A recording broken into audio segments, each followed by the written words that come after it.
नमस्कार विद्यार्थी मित्रांनो,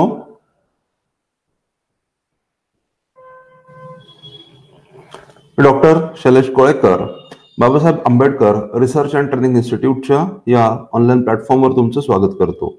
आपण आधुनिक भारताचा इतिहास अभ्यासत आहोत आणि या आधीच्या सेशनमध्ये आपण सविनय कायदेभंग चळवळीपर्यंतचा जो भाग होता, घटक होता, तो कव्हर केला होता. आजच्या सेशनमध्ये आपण पुढच्या टॉपिकची चर्चा करूया, ते म्हणजे काँग्रेसची प्रांतिक सरकारे आणि त्या निमित्तानं घडून आलेलं राजकारण.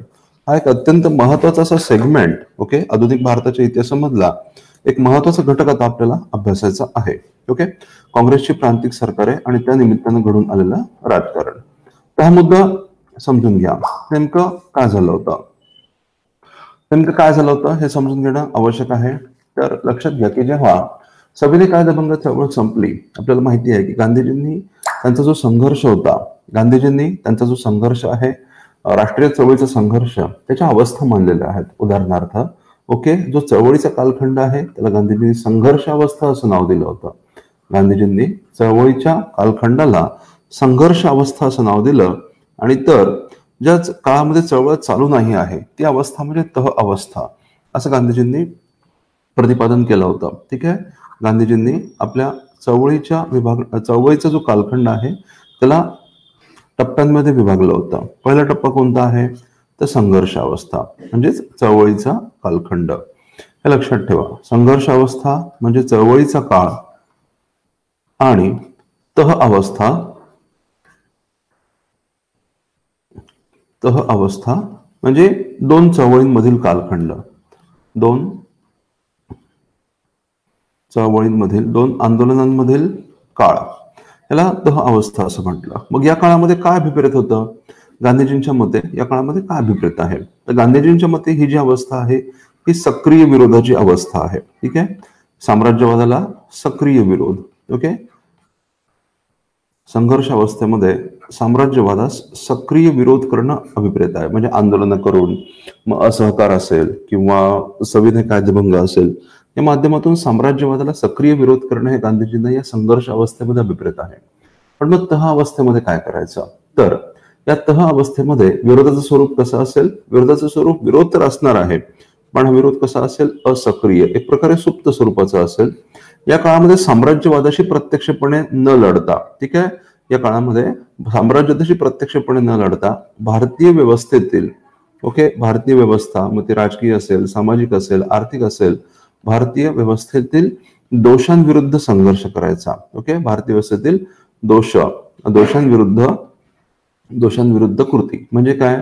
सामाजिक दोष म्हणजे उदाहरणार्थ लिंग समानतेसाठी प्रयत्न करणं किंवा अस्पृश्यता निवारणाचे प्रयत्न करणं, हिंदू मुस्लिम ऐक्यासाठी प्रयत्न करणं, स्वदेशी वस्तूंचा वापर व्हावा यासाठी प्रयत्न करणं, चरखा, खादी या गोष्टींसाठी प्रयत्न करणं, भारतीय लोकांना स्वराज्याची संकल्पना समजावून देण्याचा प्रयत्न करणं, त्यांच्या हक्कांची जाणीव करून देणं. ठीक आहे, या गोष्टी या काळामध्ये अभिप्रेत आहेत. आणि त्यामुळे काय झालं असतं की भारतीय समाज हा सक्षम झाला असता.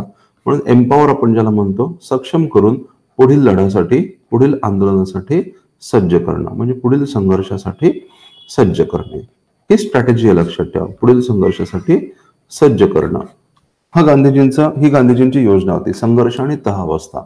मग हे साध्य कसं करता येईल? तर यासाठी गांधीजींनी विधायक कार्यक्रम सुचवला होता, ज्याला आपण constructive programme of Mahatma Gandhi असं म्हणतो.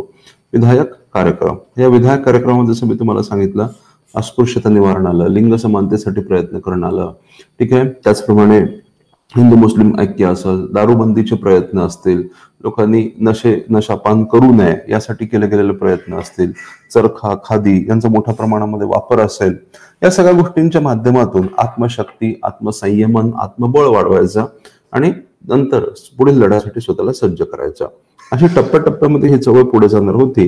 ही गांधीजींची योजना आहे, लक्षात ठेवा. सो गांधीजी संघर्षतः ही अवस्था राष्ट्रीय चळवळीच्या मार्गक्रमणासाठी मानतात, हे समजून घ्या. परंतु आता सविनय कायदेभंग जेव्हा संपला तेव्हा काय झालं? संघर्ष अवस्था संपली. सविनय कायदेभंग जेव्हा संपला तेव्हा संघर्ष अवस्था संपली. आणि आता साहजिकच गांधीजींचं म्हणणं काय असेल? गांधीजींचं म्हणणं होतं की सविनय कायदेभंग संपला म्हणजे संघर्ष अवस्था संपली. आता म्हणून काँग्रेसने किंवा राष्ट्रीय चळवळीने साहजिकच विधायक कार्यक्रमाकडे वळायला पाहिजे असं गांधीजींचं म्हणणं होतं, लक्षात ठेवा. सो समजून घ्या, सविनय कायदेभंग चळवळ संपली. आता पुढे काय हा जेव्हा प्रश्न निर्माण झाला, सविनय कायदेभंग चळवळ संपल्यानंतर पुढे काय हा जेव्हा प्रश्न निर्माण झाला, तेव्हा गांधीजी आणि गांधीवादी गटाचं म्हणणं काय होतं, आता आपण विधायक कार्यक्रमाच्या मागे लागलं पाहिजे. विधायक कार्यक्रम आणि विधायक कार्यक्रमाची तर खूप मोठी आवश्यकता तर निर्माण झाली होती. का? कारण पुणे करारानं दाखवून दिलं होतं की अस्पृश्यतेचा जो प्रश्न आहे तो भारतीय समाजासाठी अत्यंत महत्वाचा प्रश्न आहे. हिंदू समाजासाठी जर अस्पृश्यतेच्या प्रश्नाचं निवारण नाही केलं तर मग हिंदू समाजामध्ये मोठी फूट पडू शकते. हिंदू समाजामधला एक महत्वाचा घटक या समाजापासून बाहेर जाऊ शकतो, दूर जाऊ शकतो. आणि मग अशा परिस्थितीमध्ये केवळ सामाजिक ऐक्यच नाही तर एक राजकीय ऐक्य सुद्धा धोक्यामध्ये आलं असतं आणि साम्राज्यवाद विरुद्धचा जो राष्ट्रवादी संघर्ष होता तो कमकुवत झाला असता. आणि हे जर टाळायचं असेल तर आवश्यक काय होतं, हे जर टाळायचं असेल तर अस्पृश्यता निवारणासाठी जोरकसपणे प्रयत्न करणं आवश्यक होतं.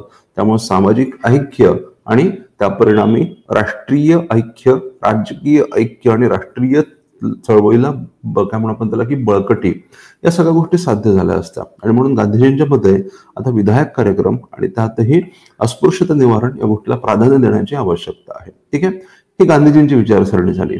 पण लक्षात घ्या की याच काळामध्ये अजून दोन गट होते ज्यांचं म्हणणं गांधीजींच्या म्हणण्यापेक्षा पूर्णपणे वेगळं होतं. एक गट होता जो संघर्षवादी गट म्हणून आपण त्याला म्हणू शकतो. एक गट आहे संघर्षवादी गट. आता या संघर्षवादी गटाचं म्हणणं काय आहे, लक्षात ठेवा. संघर्षवादी गट हा जो संघर्षवादी गट आहे त्याचं नेतृत्व सुभाषचंद्र बोस आणि जवाहरलाल नेहरू यांनी केलं होतं. लक्षात ठेवा, नेहरू व सुभाष बोस यांचं काय म्हणणं आहे, यांचं म्हणणं होतं की गांधीजींनी जो संघर्ष हा जो मार्ग सांगितलेला आहे तो तितकासा योग्य नाही आहे. असं जर केलं तर आपण आपल्या स्वातंत्र्यामध्ये आपण मागे पडू, स्वातंत्र्य मिळणं खूप दूर राहील आपल्याला. ठीक आहे, अशा परिस्थितीमध्ये आपण काय करायला हवं, तर त्यांचं असं म्हणणं होतं की जी संघर्षतः स्ट्रॅटेजी याच्यामध्ये काही दोष आहे. ठीक आहे, याच्यामध्ये असं अपेक्षित आहे की किंवा याच्यामध्ये असं मानण्यात आलेलं आहे की लोकांमध्ये चळवळीची क्षमता फारशी नसते आणि लोक चळवळीसाठी अनुत्सुक असतात. परंतु नेहरूंचं असं म्हणणं होतं की आता एक टप्पा असा आलेला की वसाहतवादाकडून घडून आलेला अन्याय इतका मोठ्या प्रमाणामध्ये आहे, इतका अन्याय स्वरूपाचा आहे, अंजस स्वरूपाचा आहे की लोक आता सदैव आंदोलनासाठी लोक सज्ज झालेले आहेत. आणि म्हणून संघर्ष असं न करता सातत्याने संघर्ष करून अंतिम ध्येय स्वातंत्र्य प्राप्त करणं हीच आता राष्ट्रीय चळवळीची स्ट्रॅटेजी असली पाहिजे. ठीक आहे, म्हणजे नेहरू आणि सुभाषचंद्र बोस यांचं असं म्हणणं होतं की आता आपण सतत संघर्ष करत राहिला पाहिजे, कंटिन्युअस स्ट्रगल, सतत संघर्ष केला पाहिजे आणि जोपर्यंत आपल्याला स्वातंत्र्य मिळत नाही तोपर्यंत आपण साम्राज्यवादाला धडका देत राहिलं पाहिजे, अशी भूमिका या गटानं मांडली होती. आणि लक्षात ठेवा की गांधीजींचा जो आर्विन सोबत करार करण्याचा निर्णय होता त्याच्यावर सुद्धा या दोन नेत्यांनी टीका केली होती, हे लक्षात ठेवा. कडवी टीका. नेहरूंनी गांधीजींच्या या निर्णयावर टीका केली होती.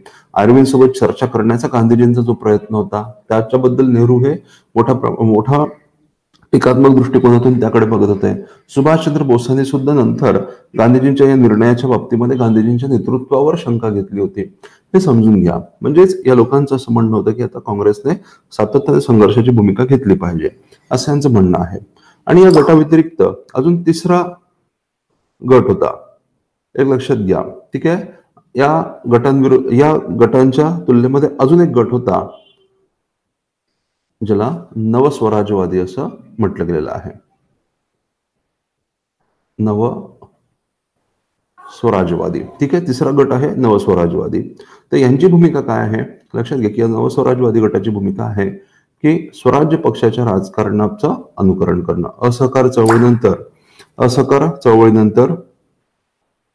चळवळीनंतर जे स्वराज्य पक्षाने ज्या पद्धतीने राजकारण केलं होतं त्या पद्धतीचं राजकारण करणं ही यांची आता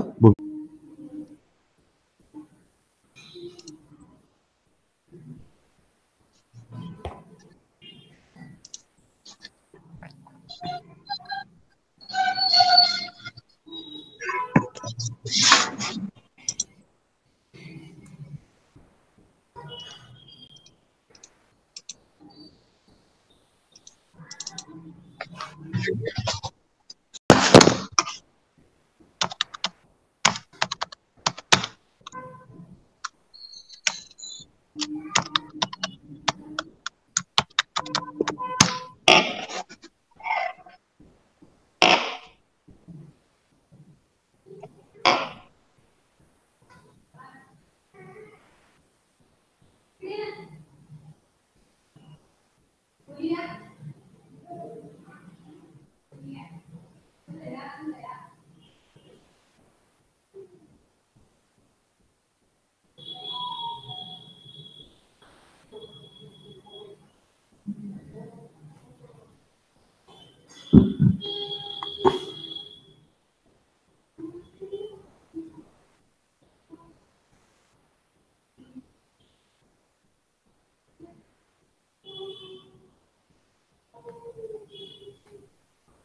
नमस्कार मित्रांनो, sorry for the interruption. Actually असं आहे की ज्या ठिकाणाहून आपले सेशन्स प्रक्षेपित होतात त्या ठिकाणी लाईट गेल्यामुळं ही अडचण आली होती, पण माझ्या मते आता सगळं सुरळीत झालेलं आहे, तर आपण लेक्चर कंटिन्यू करू शकतो. ओके. सो जसं मी तुम्हाला सांगितलं होतं की संविधान कायदेभंग चळवळ संपुष्टात आली. संविधान कायदेभंग चळवळ संपुष्टात आल्यानंतर आता काँग्रेसचा पुढचा कार्यक्रम काय असला पाहिजे. ठीक आहे. संविधान कायदेभंग चळवळ संपुष्टात आली आणि आता काँग्रेसचा पुढचा कार्यक्रम काय असला पाहिजे या मुद्द्यावरून काँग्रेसमध्ये 3 गट पडले होते. गांधीजींचा विधायक कार्यक्रमवादी गट, नेहरू आणि सुभाषचंद्र बोस यांचा संघर्षवादी गट आणि नवस्वराजवादी गट, ज्याच्यामध्ये M A Ansari, Bhulabhai Desai, Satyamurti, okay, Bidhan Chandra Roy, Asaf Ali या लोकांचा समावेश होता. तर यांचं म्हणणं होतं की आता तसंही चळवळ शक्य नाहीये, पण साम्राज्यवादाला विरोध करणं तर आवश्यक आहे. म्हणजे चळवळीच्या माध्यमातून साम्राज्यवादाला विरोध करणं शक्य नाही, कारण आंदोलन संपुष्टात आलेलं आहे. अशा परिस्थितीमध्ये आपण काय केलं पाहिजे.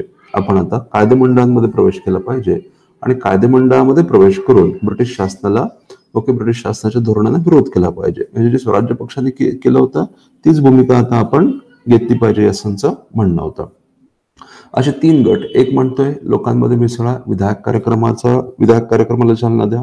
एक असं म्हणतोय की आपण सातत्याने संघर्ष केला पाहिजे आणि तिसरा गट असं म्हणतोय की आपण आता कायदेमंडळामध्ये निवडणुका लढवायच्या, कायदेमंडळामध्ये प्रवेश करायचा आणि आपण आता कायदेमंडळामध्ये जाऊन शासनाला विरोध करायचा, साम्राज्यवादाचा प्रतिकार करायचा.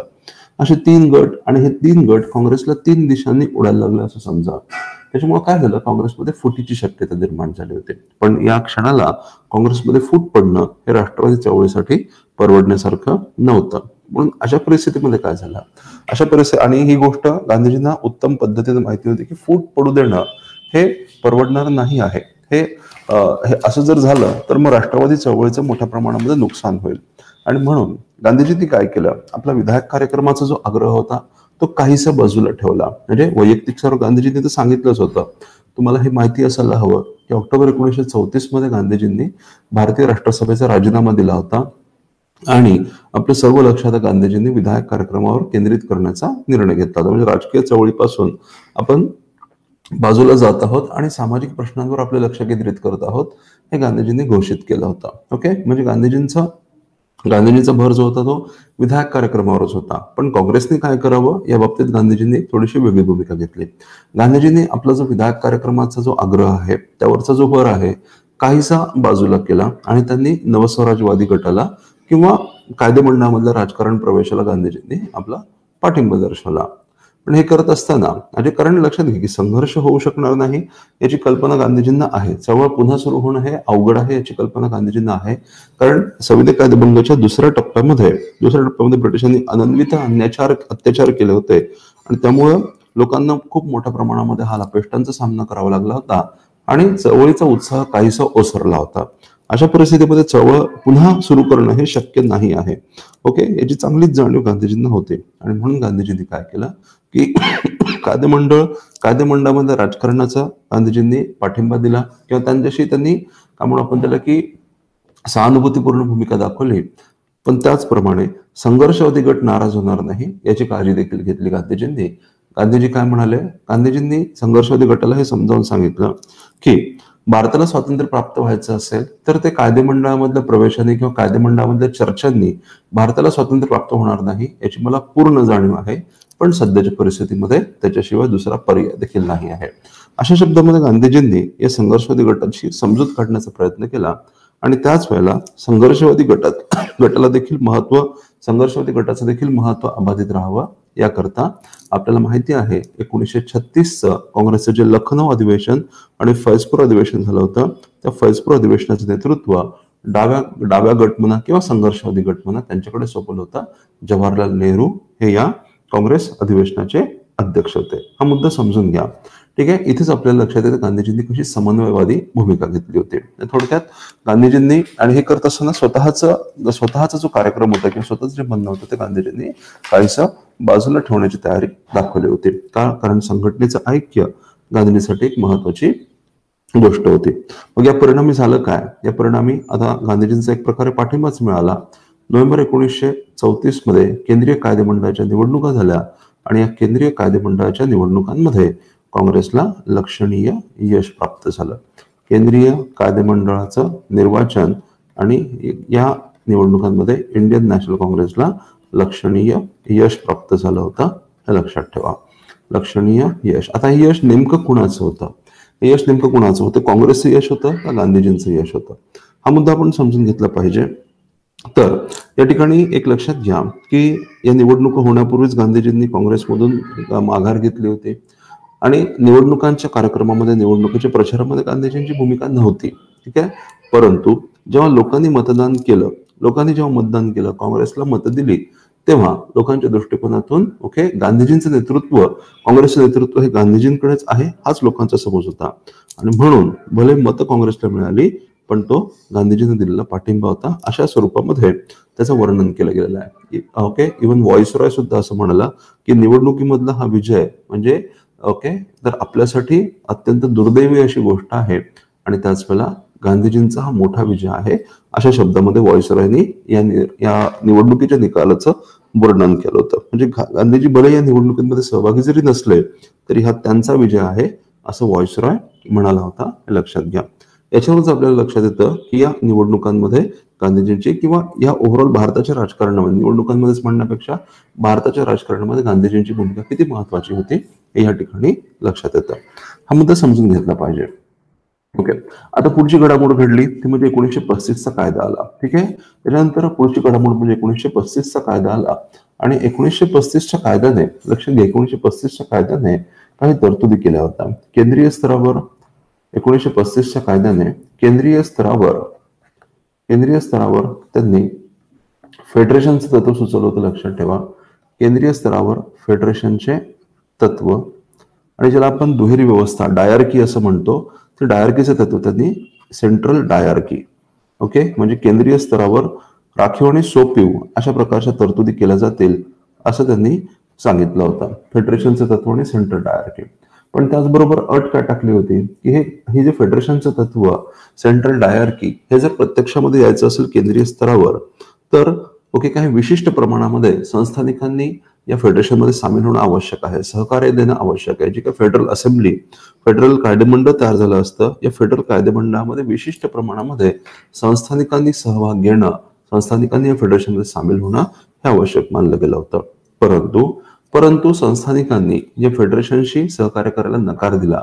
आवश्यक त्या प्रमाणामध्ये संस्थानिकांनी सामील होण्यामध्ये मुळीच उत्सुकता दाखवलेली नव्हती आणि त्यामुळं या कायद्याचा जो केंद्रीय भाग होता म्हणजे केंद्रीय स्तराशी संबंधित जो भाग होता तो प्रत्यक्षात आणणं हे अशक्य झालं आणि म्हणून लक्षात ठेवा हा केंद्रीय स्तरावरची जी रचना होती ती प्रत्यक्षात येऊ शकत नव्हती. कारण का संस्थानिकांचं असहकार्याचं धोरण संस्थानिकांनी फेडरेशनमध्ये सामील व्हायला नकार दिला. आता अशा परिस्थितीमध्ये संस्थानिक जर या फेडरेशनमध्ये सामील होत नसतील तर मग राहिलेल्या भागाचं काय करायचं? म्हणजे केंद्रीय भाग तर प्रत्यक्षात येऊ शकत नाहीये. अशा परिस्थितीमध्ये प्रांतिक भागाचं काय करायचं? आता प्रांतिक भाग म्हणजे काय? लक्षात ठेवा या ठिकाणी प्रांतिक भाग म्हणजे काय की याच कायद्यामध्ये प्रांतांसाठी काय तरतुदी करण्यात आल्या होत्या. प्रांतिक स्तर, या कायद्यामध्ये प्रांतिक स्तरासाठी देखील काय तरतुदी करण्यात आल्या होत्या. उदाहरणार्थ प्रांतिक स्तरावर ओके याला आपण म्हणतो स्वायत्ततेचं तत्व, म्हणजे सर्व खाती ही सोपीव खाती करण्यात आली होती. सर्व खाती सोपीव म्हणजे निवडून आलेल्या भारतीय मंत्र्यांच्या हाती सोपवण्यात येणार होती. सर्व खाती ही सोपीव असणार होती, लक्षात ठेवा.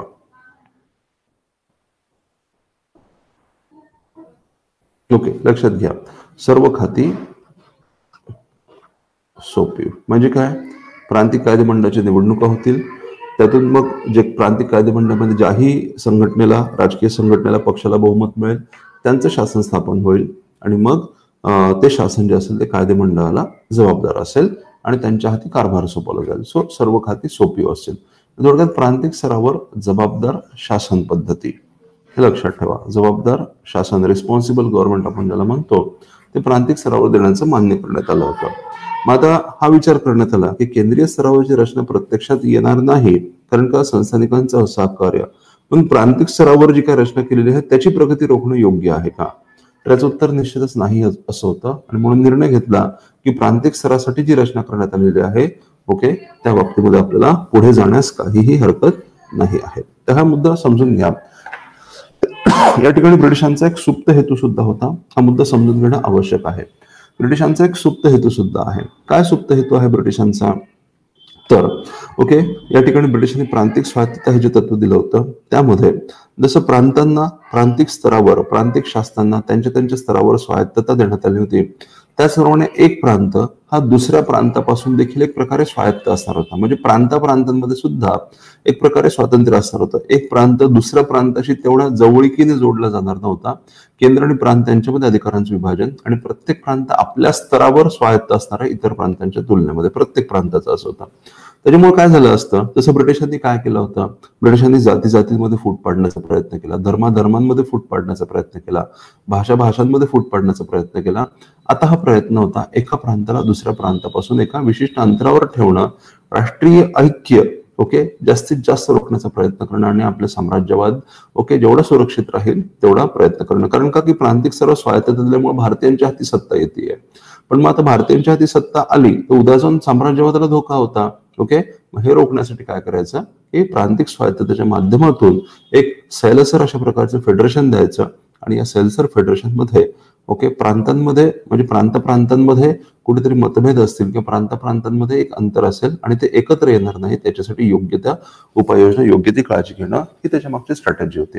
आणि ब्रिटिशांनी हा निर्णय घेतला की केंद्रीय स्तर अंमलात येत नाही, म्हणून काय झालं, आपण प्रांतिक स्तरावरची रचना तर आपण अंमलात आणू शकतो. आणि तोच हेतू किंवा तीच गृहीतक धरून ओके त्यांनी असा निर्णय घेतला की 1935च्या कायद्याचा जो प्रांतिक भाग आहे त्याची अंमलबजावणी करण्यात येईल आणि त्यासाठी फेब्रुवारी 1937 मध्ये निवडणुका घेतल्या जातील. लक्षात घ्या, फेब्रुवारी 1937 मध्ये निवडणुका घेतल्या जातील ही काँग्रेसने ब्रिटिश शासनाने घोषणा केली. ओके मात्र जेव्हा ही घोषणा आली तेव्हा काँग्रेसमध्ये पुन्हा संघर्षाला सुरुवात झाली आणि काँग्रेसमध्ये दोन गट पडले. का कोणते होते हे दोन गट, काँग्रेसमध्ये पुन्हा दोन गट पडले. हे दोन गट कोणते होते, यांचं म्हणणं नेमकं काय होतं हा मुद्दा समजून घ्या. आता एक गट जो होता त्यांचं असं म्हणणं होतं की आता म्हणजे गृहीतक तरी आहे की निवडणुकांमध्ये भाग केल्यानंतर काँग्रेसला यश मिळणारच आहे, निवडणुकांमध्ये सहभाग घ्यायचा, त्याच्यात काही डाऊट नव्हता.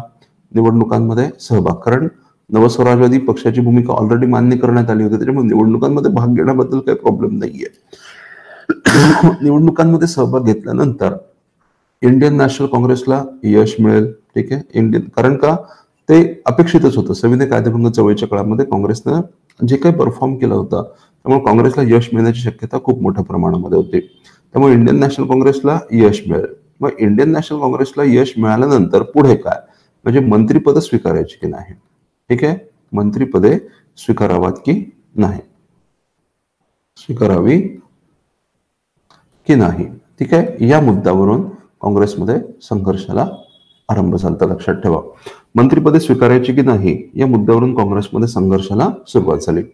तर एका गटाचं म्हणणं होतं की आपण मंत्रिपद स्वीकारायला नाही पाहिजेत. ठीक आहे, याच्यामध्ये सुद्धा पुन्हा जयप्रकाश नारायण होते, जवाहरलाल नेहरू होते, सुभाषचंद्र बोस होते. यांचं काय म्हणणं आहे की आपण मंत्रिपद स्वीकारायला नको, निवडणुका लढवूयात, कायदेमंडळामध्ये जाऊयात, कायदे मंडळामध्ये जाऊन आपण ब्रिटिश शासनाला सातत्याने विरोध करत राहिलं पाहिजे. ठीक आहे, साम्राज्यवादाला आपण आतमध्ये जाऊन पोखरून काढलं पाहिजे, विरोध केला पाहिजे आणि मधल्या काळामध्ये जनतेला आंदोलनासाठी तयार करायचं आणि जनता आंदोलनासाठी सज्ज झाली की मग स्वराज्य पक्ष जसा बाहेर पडला होता याआधी तसंच आपण देखील बाहेर पडून मग पुन्हा एकदा सर्वंकष आंदोलन चालू केलं पाहिजे. अशा अशा मताचा एक गट होता, लक्षात घ्या. दुसऱ्या गटाचं म्हणणं काय होतं की आपण निवडून आल्यानंतर जरूर मंत्रिपद स्वीकारली पाहिजेत, आपण शासनामध्ये सहभागी झालं पाहिजे. का झालं पाहिजे शासनामध्ये सहभागी? तर यांचं असं म्हणणं होतं की शासनाला आपण साम्राज्यवादाला खिंडार पाडणारं एक साधन म्हणून वापरलं पाहिजे. म्हणजे काय, शासन हे एक असं व्यासपीठ आहे ज्या ठिकाणाहून साम्राज्यवादाचा प्रसार होतो. साम्राज्यवाद हे त्या भक्कम पायावर उभा आहे या शासनाच्या माध्यमातून. आपण या शासनांवरच कब्जा केला पाहिजे, म्हणजे आपण शासनांमध्ये सहभागी झालं पाहिजे आणि शासन व्यवस्थेला किंवा साम्राज्यवादाला आतून पोखरून काढण्याची एक उत्तम संधी आहे. कारण या शासनाच्या माध्यमातूनच साम्राज्यवाद भारतामध्ये टिकून आहे. मग आपण ते शासनच आपण आपल्या ताब्यामध्ये घेतली पाहिजेत, हे त्यांचं म्हणणं होतं. त्याच वेळेला त्यांचं दुसरं काय म्हणणं होतं, जर आपण शासन नाही स्थापन केलं इतर घटक स्थापन करतील जे साम्राज्यवादाचे समर्थक असतील, मग अशा परिस्थितीमध्ये राष्ट्रवादाचं कधीही भरून न येणारं नुकसान होईल. ठीक आहे, हे त्यांचं म्हणणं होतं. आणि त्याच वेळेला त्यांनी असंही सांगितलं की जर आपण शासनामध्ये सहभागी झालो तर गांधीजींचा जो विधायक कार्यक्रम आहे तो आपल्याला अधिकृत स्तरावर राबवता येईल. गांधीजींची भूमिका काय होती, विधायक कार्यक्रमासाठी तुम्ही लोकांमध्ये मिसळून काम करा, पण त्यासाठी निधीची आवश्यकता होती, यंत्रणेची आवश्यकता आहे. पण जर आपण शासनामध्ये सहभागी झालो तर आपल्याकडे यंत्रणा उपलब्ध असेल, आपल्याकडे निधी उपलब्ध असेल. यंत्रणा आणि निधीचा वापर करून गांधीजींचा जो विधायक कार्यक्रम आहे, लिंग समानता असेल, अस्पृश्यता निवारण असेल, हिंदू मुस्लिम ऐक्याचा प्रश्न असेल, शिक्षणाचा प्रसार असेल, ओके, या सगळ्या गोष्टी आपल्याला अत्यंत प्रभावीपणे करता येतील आणि म्हणून आपण शासनामध्ये सहभाग घेतला पाहिजे, अशा मताचा दुसरा गट होता. म्हणजे पदस्वीकृती हवी का नको, ठीक आहे, मंत्रिपदे स्वीकारायची की नाहीत, म्हणजेच पदस्वीकृतीला मान्यता द्यायची का नको. एका गटाला पदस्वीकृती अमान्य होती, कारण त्यांचं असं म्हणणं की जर आपण पदस्वीकृती केली तर ती लोकांची फसवणूक केल्यासारखं आहे. कारण आपण या साम्राज्यवादाला विरोध करतोय, शासनाला विरोध करतोय, म्हणून आपण पदस्वीकृती नको, पदस्वीकृती आपल्याला नको, आपण विरोधी पक्षामध्ये बसू, असं यांचं म्हणणं. पण दुसऱ्या गटाचं म्हणणं होतं की आपण पदस्वीकृती केली पाहिजे आणि शासनामध्ये शिरून आपण साम्राज्यवादाला आतून सुरुंग लावला पाहिजे, असं या गटाचं म्हणणं होतं. मग या मुद्द्यावरून पुन्हा एकदा काँग्रेसमध्ये अंतर्गत संघर्ष चालू झाला. पुन्हा एकदा काँग्रेसमध्ये फूट पडते की काय, अशा प्रकारची शक्यता निर्माण झाली. पण पुन्हा या ठिकाणी लक्षात घ्या की समन्वयवादी भूमिकाच महत्वाची ठरली आणि मग असं समजुता झाला की 1936 मध्ये, लक्षात ठेवा 1936 मध्ये मी तुम्हाला आता सांगितलं, 1936 मध्ये काँग्रेसचं लखनौ आणि फैजपूर अधिवेशन झालं होतं. लखनौ व फैजपूर अधिवेशन, आणि लखनौ फैजपूर अधिवेशनामध्ये हा निर्णय घेतला गेला की काँग्रेस आधी निवडणुका लढवेल आणि निवडणुका लढवल्यानंतर मग पुढे काय करायचं याचा निर्णय घेतला जाईल. म्हणजे पदस्वीकृती करायची की नाही हा जो निर्णय होता तो लांबवला, आणि कारण निवडणुकांमध्ये भाग घेण्याबद्दल दुमत नव्हतं आणि म्हणून आधी निवडणुकांमध्ये सहभागी होऊ आणि नंतर पुढचा निर्णय घेतला जाईल, शासन बनवायचं की नाही हा निर्णय नंतर घेतला जाईल. ठीक आहे, अशा प्रकारे या दोन गटांमध्ये समझोता झाला.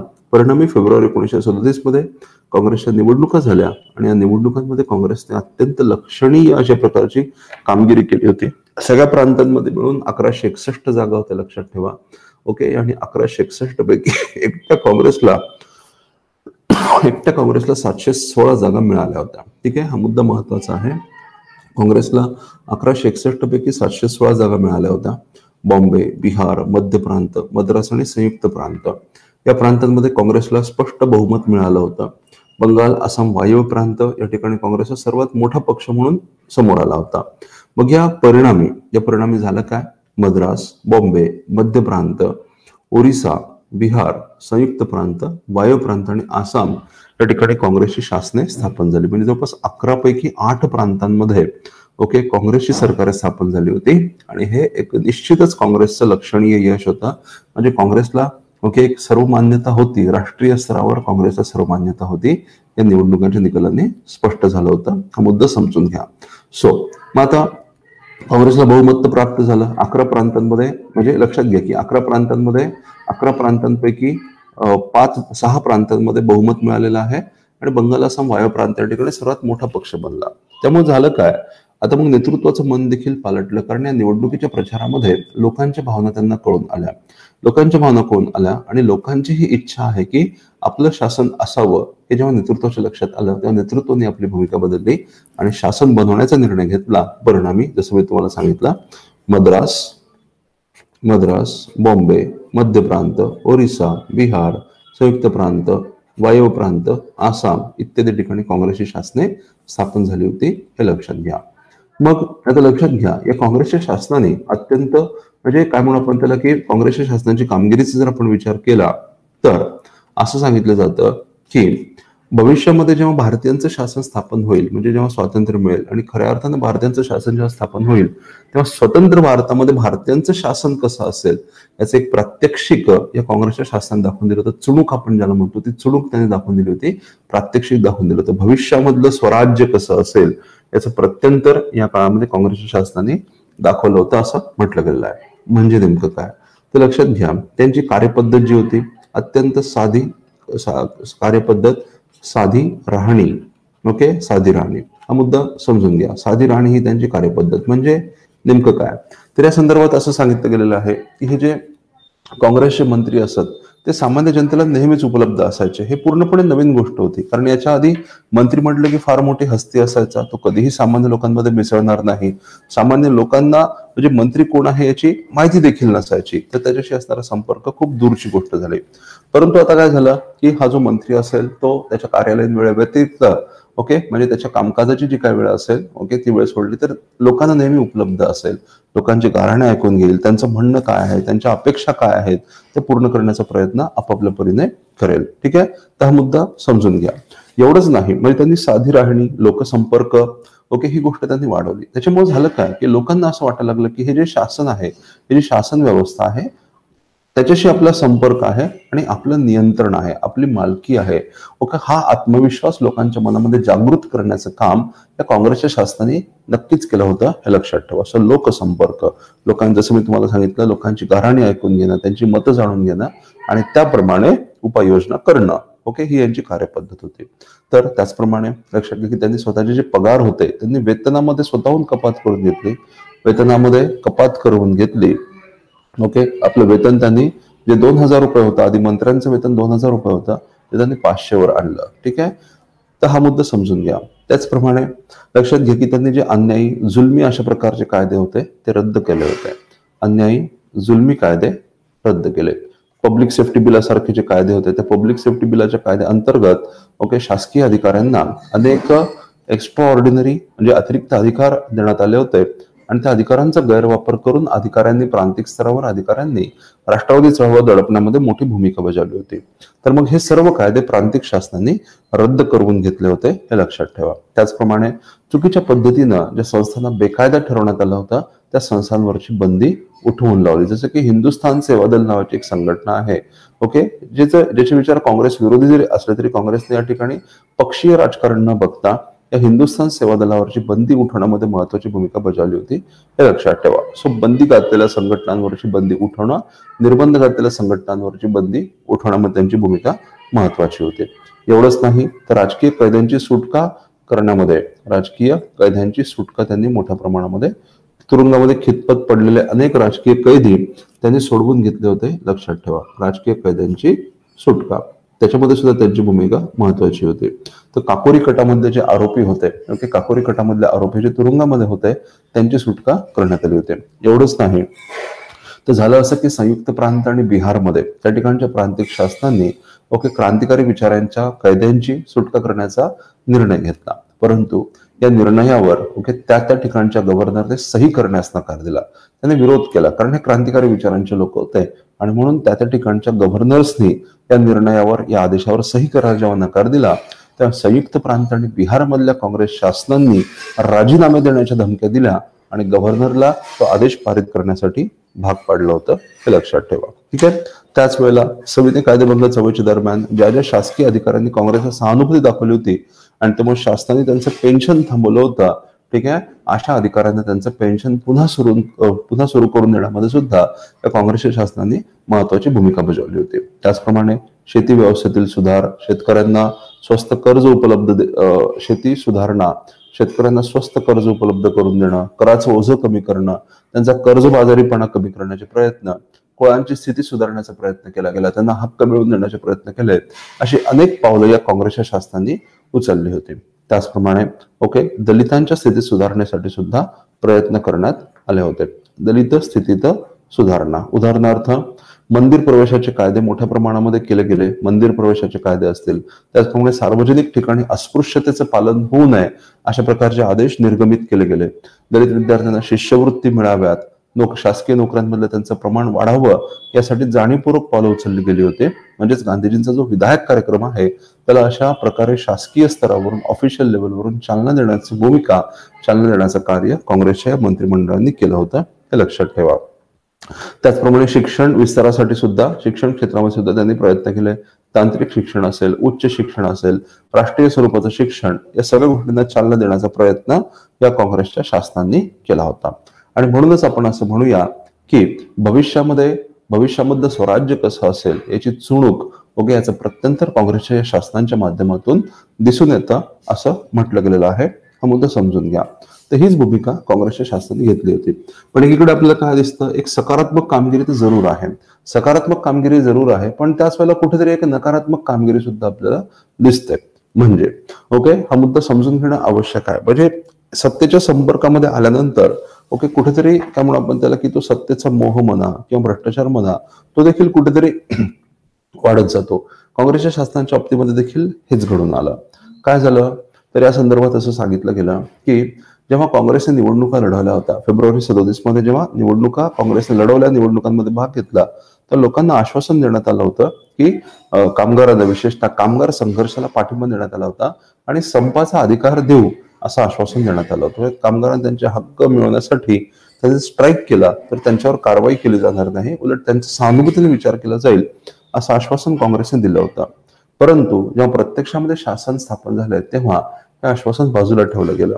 बिहार आणि मद्रासमध्ये जेव्हा कामगारांनी संप केले, संघर्ष केले, तेव्हा बळाचा वापर करून चिरडण्याचे प्रयत्न झाले होते. मद्रासमध्ये गुप्तचर संस्थेचा वापर करून आपल्या राजकीय विरोधकांना दडपण्याचा प्रयत्न तत्कालीन शासन प्रमुखांनी केला होता, हे लक्षात ठेवा. म्हणजे आपल्याला माहिती आहे, सविनय कायदेभंग चळवळीच्या वेळेला गांधीजींनी सीआयडी बरखास्त व्हावी अशी मागणी केली होती, पण या ठिकाणी काँग्रेसचं शासनच, मद्रासमधलं काँग्रेसचं शासनच सीआयडीचा कुठेतरी गैरवापर करायला लागला होता, हे आपल्याला दिसून येतं. ठीक आहे. म्हणजे थोडक्यात भ्रष्टाचार हा काही प्रमाणात भ्रष्टाचार देखील बोकाळला होता. मध्य प्रांतामध्ये अंतर्गत राजकीय संघर्षातून बोगस मेंबरशिपचा प्रसंग घडला. म्हणजे आपल्या पाठीशी मोठे लोक उपलब्ध आहेत किंवा आपल्या पाठीचे लोक आहेत हे दाखवण्यासाठी बोगस मेंबरशिप घडून आणली होती आणि त्यामुळं त्या ठिकाणचे जे मुख्यमंत्री होते खरे, NB खरे, त्यांना राजीनामा देखील द्यावा लागला होता. या सगळ्या गोष्टींमुळे कुठेतरी काँग्रेसच्या शासनांबद्दल लोकांच्या मनामध्ये असणारी सहानुभूती देखील कमी व्हायला लागली होती आणि कुठेतरी तो शासनाचं भ्रष्ट स्वरूप समोर यायला लागलं होतं. मग या सगळ्या घडामोडींच्या पार्श्वभूमीवर गांधीजी देखील या शासनांवर टीका करायला लागले होते आणि गांधीजींनी जेव्हा टीका करायला सुरुवात केली तर लोकांचा या शासनाकडे बघण्याचा दृष्टिकोन हळूहळू बदलत गेला होता. हा मुद्दा समजून घ्या. आणि म्हणून मग अशा परिस्थितीमध्ये याच्यातून बाहेर पडण्यासाठी एक सेफ मार्ग या शासनांना हवा होता. मग अशाच परिस्थितीमध्ये काय झालं, सप्टेंबर 1939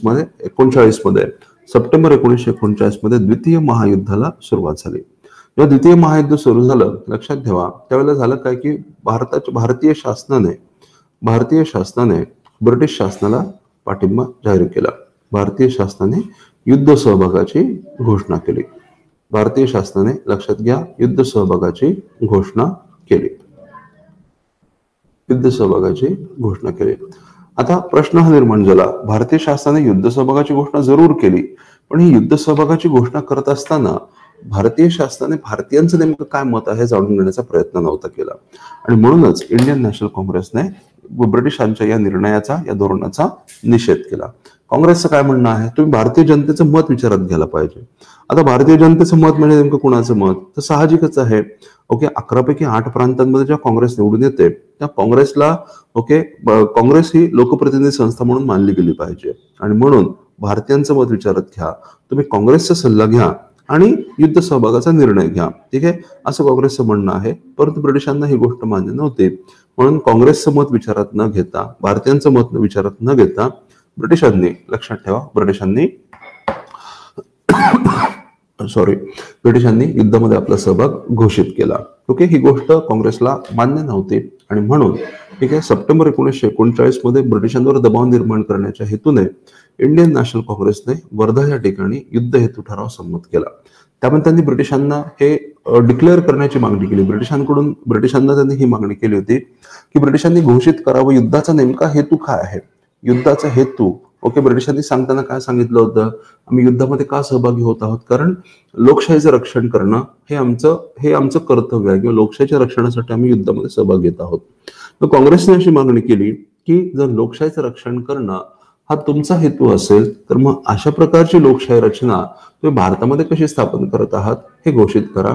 तुमच्या युद्धाचा हेतू भारतामध्ये लोकशाहीचं रक्षण करणं हा आहे आणि ती कशी करायची आहे हे जर तुम्ही सांगत असाल तुम्हाला आमचा पाठिंबा मिळू शकतो. त्यालाच वर्धाचा युद्ध हेतू ठराव असं म्हटलं जातं. परंतु ऑक्टोबर 1939 मध्ये व्हायसरॉय लिलिथगोने एक घोषणा केली, त्याला लिलिथगो घोषणा असं म्हणतात. आणि या लिलिथगो घोषणेमध्ये त्यांनी काँग्रेसच्या या मागणीला नकार दिला होता. म्हणजे त्यांनी असं सांगितलं की युद्धाचा नेमका हेतू काय आहे हे आम्ही तुम्हाला आता नाही सांगू शकत. म्हणजे अधिकृत स्तरावर आम्ही तुम्हाला नाही सांगू शकत, कारण का की ह्या सगळ्या घडामोडी अचानकपणे घडलेल्या आहेत. म्हणून युद्धाचा हेतू आम्ही आता तुम्हाला अधिकृतपणे नाही सांगू शकत. पण तुम्ही जी मागणी करताय त्याला प्रतिसाद म्हणून आम्ही एक गोष्ट करू शकतो की म्हणजे आम्ही एक सल्लागार समिती स्थापन करू आणि या सल्लागार समितीमध्ये युद्ध सल्लागार समिती स्थापन करू आणि या युद्ध सल्लागार समितीमध्ये भारतीयांचा समावेश केला जाईल आणि आवश्यक वाटेल तेव्हा आम्ही या सल्लागार समितीशी कन्सल्ट करूया, त्यांचा सल्ला घेऊ. परंतु काँग्रेससाठी ही घोषणा असमाधानकारक होती आणि म्हणून ब्रिटिश शासनाच्या या धोरणाचा निषेध म्हणून ऑक्टोबर-नोव्हेंबर 1939 मध्ये प्रांतिक कायदे मंडळाने राजीनामे दिले होते, हे लक्षात ठेवा. आणि पुन्हा एकदा संघर्ष अवस्था सुरू होण्याची स्थिती निर्माण झाली होती. हा मुद्दा समजून घ्या. पुन्हा एकदा आता जे आंदोलन आहे, राष्ट्रीय चळवळ आहे, ती संघर्ष अवस्थेकडे जायला लागली होती. हा मुद्दा समजून घ्या. पुन्हा एकदा संघर्ष अवस्थेची नांदी, जसं मी तुम्हाला म्हणालो संघर्षतः ही स्ट्रॅटेजी आहे. आता पुन्हा एकदा संघर्ष अवस्थेची नांदी झाली हे लक्षात ठेवा. पण लगेच संघर्ष चालू झाला का? नाही. ठीक आहे, लगेच संघर्ष नाही चालू झाला, कारण ब्रिटिशांच्या धोरणाचा जरी निषेध असला तरी युद्ध सहभाग आपला असायला पाहिजे की नाही याबद्दल काँग्रेसमध्येच मतभेद होते. काँग्रेसमधलं एक नेतृत्व, ठीक आहे, म्हणजे उदाहरणार्थ गांधीवादी नेतृत्व, महात्मा गांधी जे होते आणि त्यांचे अनुयायी, त्यांचं असं म्हणणं होतं की ब्रिटिशांना युद्धामध्ये सहकार्य करणं हे आपलं कर्तव्य, आपण ते केलं पाहिजे. कारण फासिझम आपण ज्याला म्हणतो, नाझीवाद आपण ज्याला म्हणतो, फासीवाद, नाझीवाद यांच्या विरुद्ध आपण लोकशाही राष्ट्रांचे हात बळकट केले पाहिजेत. ओके, ते आपलं कर्तव्य आहे आणि म्हणून ब्रिटिशांना युद्धामध्ये मदत केली पाहिजे असं गांधीवादी गटाचं म्हणणं होतं. म्हणजे एका गटाने सहकार्याची भूमिका घेतली होती, लक्षात ठेवा. ओके, म्हणजे ब्रिटिशांनी आम्हाला विचारलं नाही हे चूक केलं, पण त्याचबरोबर आपण ब्रिटिशांना सहकार्य केलं की नाही, सहकार्य केलं पाहिजे की नाही या मुद्द्यावर मात्र काँग्रेसमध्ये मतभेद होत आहे. तर एक गट होता ज्यांनी सहकार्याची भूमिका घेतली होती, यांचं असं म्हणणं होतं की आपण ब्रिटिशांना युद्ध प्रयत्नांमध्ये सहकार्य केलं पाहिजे. दुसरा जो गट होता त्यांचं असं म्हणणं होतं की आता ब्रिटिश साम्राज्यवाद अडचणीमध्ये आलेला आहे आणि तो अडचणीत आलेला आहे, या गोष्टीचा फायदा घ्यायचा आणि ब्रिटिशांचे जे शत्रू आहेत, ठीक आहे, म्हणजे या दुसऱ्या महायुद्धामध्ये ब्रिटिशांचे जे शत्रू आहेत, दुसऱ्या महायुद्धामध्ये ब्रिटिशांचे जे शत्रू आहेत, उदाहरणार्थ जर्मनी असेल, जपान असेल, यांची आपण मदत घेतली पाहिजे. जर्मनी आणि जपानची मदत घेऊन साम्राज्यवादाविरुद्ध आपण संघर्ष चालू केला पाहिजे. साम्राज्यवादाविरुद्ध संघर्ष, ठीक आहे, अशी भूमिका घेणारा एक गट होता ज्याचं नेतृत्व सुभाषचंद्र बोस करत होते, लक्षात ठेवा. थोडक्यात साम्राज्यवाद आता अडचणीत आलेला आहे आणि त्याचा फायदा घ्यायचा आणि भारताला स्वातंत्र्य प्राप्त करायचं, अशी भूमिका सुभाषचंद्र बोसांच्या नेतृत्वाखाली काही घटकांनी मांडली होती. हा एक गट झाला. आणि तिसरा गट जो होता, तिसऱ्या गटाची भूमिका कुठेतरी न्यूट्रल होती, स्टेटस को आपण ज्याला म्हणतो. तिसरा गट यांचं काय म्हणणं होतं की यांची, लक्षात घ्या की साम्राज्यवादाला विरोध होता पण लोकशाहीचं ते समर्थन करत होते. तिसरा गट जो होता तो नेहरूंचा गट होता. तिसरा गट नेहरूंचा गट, हा गट जो आहे तो साम्राज्यवादाला विरोध करतोय पण लोकशाहीचं समर्थन करतोय. म्हणजे थोडक्यात काय, मग आता नेमकी भूमिका काय आहे? ओके, नेमकी भूमिका काय आहे? तटस्थतेची भूमिका. म्हणजे यांचं काय म्हणणं आहे की जोपर्यंत भारताला स्वातंत्र्य मिळत नाही तोपर्यंत आपण युद्ध सहभागाचा विचार करू द्या. युद्धामध्ये सहभाग घ्यायचा असेल ब्रिटिशांची बाजू घ्यायची असेल तर ती एक स्वतंत्र देश म्हणूनच घेतली पाहिजे. म्हणजेच युद्ध सहभागाचा विचार तोपर्यंत करायचा नाही जोपर्यंत भारताला स्वातंत्र्य मिळणार नाही. पण त्याचबरोबर ओके, कोणतीही चळवळ सुरू करून ब्रिटिशांना अडचणीत देखील आणायचं नाही. म्हणजे ना संघर्षही करायचा नाही आणि युद्धामध्ये सहभाग देखील घ्यायचा नाही, अशी ही भूमिका होती. म्हणून आपण याला तटस्थ भूमिका असं म्हणतोय, लक्षात ठेवा. सो हे 3 गट काँग्रेसमध्ये स्थापन झाले आणि पुन्हा काँग्रेस वेगवेगळ्या दिशांना खेचली जायला लागली होती. या मधल्या काळामध्ये या स्थितीचा फायदा घेऊन मधल्या काळामध्ये ब्रिटिशांनी आपली अनेक जाचक कायदे, जाचक नियम आणले आणि भविष्यामध्ये चळवळ झालीच तर ती दडपण्याची पूर्ण तयारी ब्रिटिशांनी केली होती, हे लक्षात ठेवा. ठीक आहे. या मधल्या काळामध्ये ब्रिटिशांनी अनेक जाचक, जुलमी अशा प्रकारचे नियम आणले आणि जर चळवळ निर्माण झालीच तर ती दडपण्याची पूर्णपणे तयारी ब्रिटिशांनी केली होती. मग आता अशा परिस्थितीमध्ये पण त्याचबरोबर लक्षात ठेवा की ब्रिटिशांना काँग्रेसचा पाठिंबा देखील हवा आहे. एकीकडे ब्रिटिशांनी चळवळ दडपण्याचा प्रयत्न जरी केला तरी ब्रिटिशांना याची जाणीव आहे की जर आपला युद्धामध्ये यश मिळवायचं असेल तर भारतीयांचा पूर्ण सहभाग पाहिजे. पैसा असेल, मनुष्यबळ असेल, ठीक आहे, युद्धामधला सहभाग, रिक्रुटमेंट असेल, या गोष्टींमध्ये भारतीयांच्या सहभागाची आवश्यकता आहे. पण भारतीयांचा सहभाग कधी मिळेल? जर काँग्रेसने लोकांना अपील केलं, काँग्रेसचं सहकार्य लाभलं तर लोकांचा सहभाग मिळेल, याची जाणीव ब्रिटिशांना आहे. आणि म्हणून मग काँग्रेसने आपल्याला पाठिंबा द्यावा, युद्ध सहभागाची घोषणा करावी, ही ब्रिटिशांची अपेक्षा आहे. आणि मग त्यासाठी ब्रिटिशांनी काही प्रस्ताव ठेवले होते. उदाहरणार्थ ऑगस्ट 1940 मध्ये ब्रिटिशांनी एक ऑफर दिली होती, याला ऑगस्ट प्रस्ताव असं म्हटलं गेलेलं आहे. ऑगस्ट 1940 मध्ये ऑगस्ट प्रस्ताव आला होता. ऑगस्ट प्रस्तावाची घोषणा ब्रिटिशांनी केली होती, लक्षात ठेवा. ऑगस्ट प्रस्तावामध्ये ब्रिटिश काय म्हणतात की युद्ध संपल्यानंतर वसाहतीचा दर्जा देण्याचा विचार केला जाईल. युद्धानंतर आम्ही भारतीय लोकांना वसाहतीचा दर्जा देण्याचा विचार करू. वसाहतीच्या दर्जाचा विचार केला जाईल. कधी? युद्धानंतर. ही घोषणा त्यांनी केली. पण आता लक्षात घ्या, भारतीय आता काय म्हणतात? 1929 पासून आपल्याला माहिती आहे भारतीयांची मागणी काय आहे. 1929 पासून भारतीयांची मागणी जी आहे ती आहे लक्षात घ्या, 1929 पासून भारतीयांची मागणी पूर्ण स्वराज्य आहे. जेव्हा भारतीय पूर्ण स्वराज्य मागतायत तेव्हा ब्रिटिश म्हणतात आम्ही वसाहतीच्या स्वराज्याचा विचार करू, ते सुद्धा युद्धानंतर. साहजिकच ही जी ऑफर होती ती भारतीयांना मान्य होण्यासारखी नव्हती. त्याचप्रमाणे त्यांनी सांगितलं युद्धानंतर आम्ही प्रातिनिधिक घटना समिती तयार करू, प्रातिनिधिक संविधान सभेची निर्मिती केली जाईल. प्रातिनिधिक रिप्रेझेंटेटिव्ह कॉन्स्टिट्युएंट असेंब्ली, प्रातिनिधिक संविधान सभेची निर्मिती केली जाईल आणि या प्रातिनिधिक संविधान सभेला भारतासाठी घटना करण्याचा अधिकार दिला जाईल. पण त्याचबरोबर ब्रिटिशांनी ही देखील अट टाकली की प्रातिनिधिक संविधान सभेने तयार केलेली घटना काही अटींच्या अधीन राहून स्वीकारली जाईल. कोणत्या अटी होत्या या? तर पहिलं म्हणजे या संविधान सभेने तयार केलेली जी काही घटना असेल, जे काही संविधान असेल, त्याला जर कुठल्या महत्वाच्या अल्पसंख्य घटकाने विरोध केला तर आम्ही देखील ती स्वीकारणार नाही.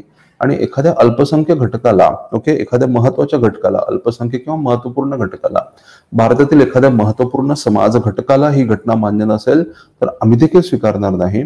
आणि भारतामधल्या एका महत्वपूर्ण समाज घटकाला, ठीक आहे, लक्षात ठेवा की एखाद्या विशिष्ट इतर घटकाची जर सत्ता मान्य नसेल तर आम्ही देखील अशा घटकाकडे सत्तेचं हस्तांतरण करणार नाही, या अटी टाकण्यात आल्या होत्या. ठीक आहे.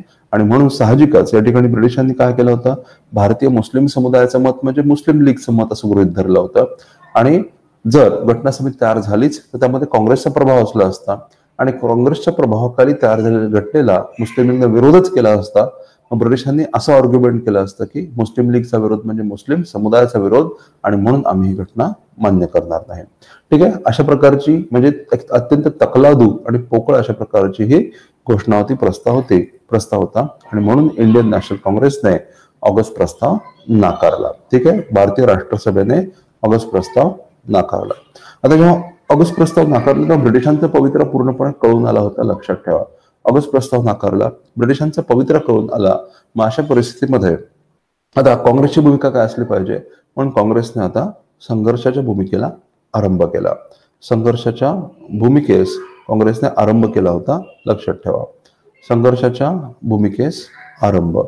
पण त्याचबरोबर काँग्रेसला हे देखील माहिती आहे की जर आपण एक सर्वंकष संघर्ष चालू केला तर मग ब्रिटिशांचे जे युद्ध प्रयत्न ते तोकडे पडतील. कारण चळवळ दडपण्याकडे जर ब्रिटिशांनी लक्ष दिलं तर युद्धभूमीवर ब्रिटिशांचं नुकसान होईल, कुठेतरी जागतिक स्तरावर लोकशाही, ओके, ब्रिटिशांचं साम्राज्यवाद चुकीचा असला तरी लोकशाहीचं रक्षण तर झालं पाहिजे, आणि ब्रिटिश लोक लोकशाहीच्या रक्षणासाठी लढत होते अशी धारणा होती.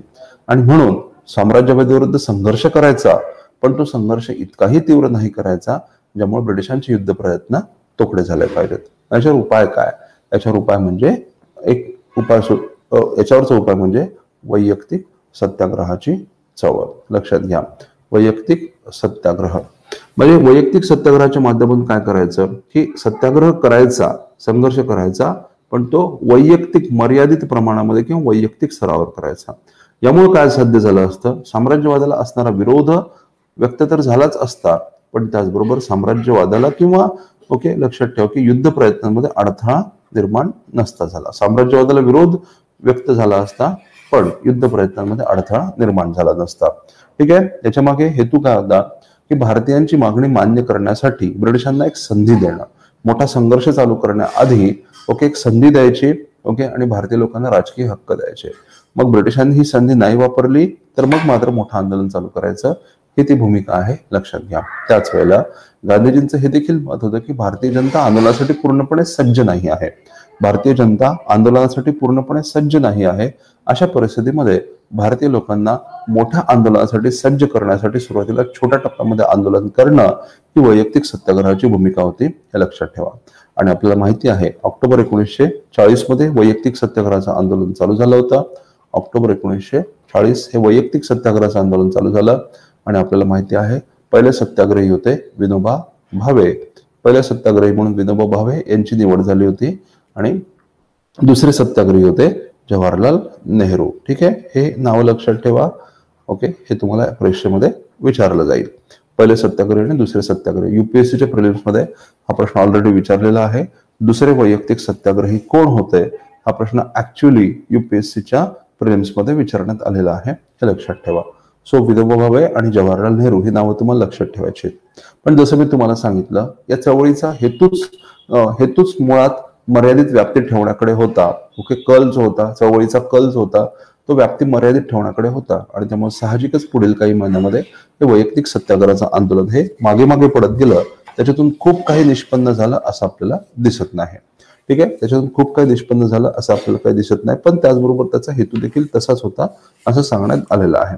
ठीक आहे, एकीकडे या घडामोडी चालू आहेत, मग जागतिक स्तरावर काय चालू आहे हे सगळं चालू असताना जागतिक स्तरावर नेमकं काय चालू आहे लक्षात घ्या. आता जागतिक स्तरावर युद्ध आता सर्वंकष बनत चाललेलं आहे. जून 1941 मध्ये जर्मनीने रशियावर हल्ला केला, आणि डिसेंबर 1941 मध्ये जपानने पर्ल हार्बरवर अटॅक केला होता. ठीक आहे, आक्रमण केलं, आणि त्यामुळे युद्धाला आता खऱ्या अर्थाने जागतिक स्वरूप प्राप्त झालं.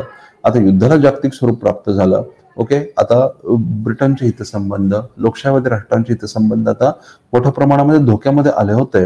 आणि मग अशा परिस्थितीमध्ये ब्रिटिशांना भारतीयांच्या मदतीची अधिकच आवश्यकता आहे. लक्षात घ्या, सिच्युएशन कशी आहे, ब्रिटिशांना भारतीयांच्या मदतीची आवश्यकता तर आहे, परंतु भारतीय लोकांच्या स्वराज्याचे, स्वातंत्र्याचे हक्क मान्य करण्याची तयारी मात्र मुळीच नाहीये. आणि त्यामुळे काय होतंय, त्यामुळे वाटाघाटींना चालना मिळते. ब्रिटिश लोक एक ऑफर देत आहेत, जी भारतीय लोक विचार करतायत, एक तर स्वीकार करतायत किंवा नकार देत आहेत. अशा प्रकारच्या वाटाघाटी चालू झाल्या होत्या, हे लक्षात ठेवा. सो मग ब्रिटिशांनी भारतीयांचं सहकार मिळवण्यासाठी पुढची ऑफर भारतीयांसमोर ठेवली, त्याला आपण म्हणतो क्रिप्सची योजना. ओके, मार्च 1942 मध्ये ब्रिटिशांनी क्रिप्स योजना सादर केली.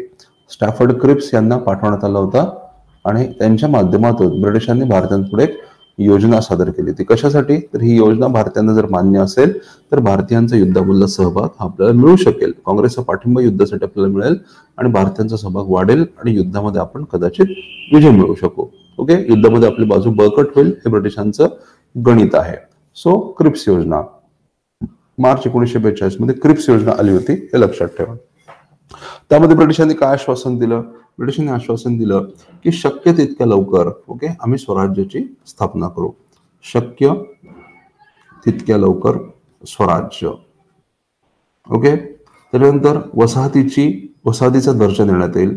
वसाहतीचा दर्जा, भारतीय शासनाला किंवा भारताला वसाहतीचा दर्जा दिला जाईल. त्याचप्रमाणे जर कॉमनवेल्थ म्हणून वेगळं होण्याची इच्छा असेल भारतीयांची तर तो देखील अधिकार देण्यात येईल. ओके, त्याच वेळेला त्यांनी अजून एक महत्वाची घोषणा केली, ती म्हणजे संविधान सभा, युद्ध संपल्यानंतर संविधान सभा निर्माण केली जाईल. या संविधान सभेमध्ये प्रांतांचे सदस्य असतील, त्याचप्रमाणे संस्थानांचे देखील सदस्य असतील. सो प्रांत आणि संस्थाने यांच्या प्रतिनिधींचा समावेश असणारी प्रांत आणि संस्थाने यांच्या प्रतिनिधींचा समावेश असणारी संविधान सभा आम्ही तुम्हाला देऊ. आणि या संविधान सभेने तयार केलेली रचना या संविधान सभेने तयार केलेली घटना संविधान काही विशिष्ट अटींच्या अधीन राहून स्वीकारलं जाईल.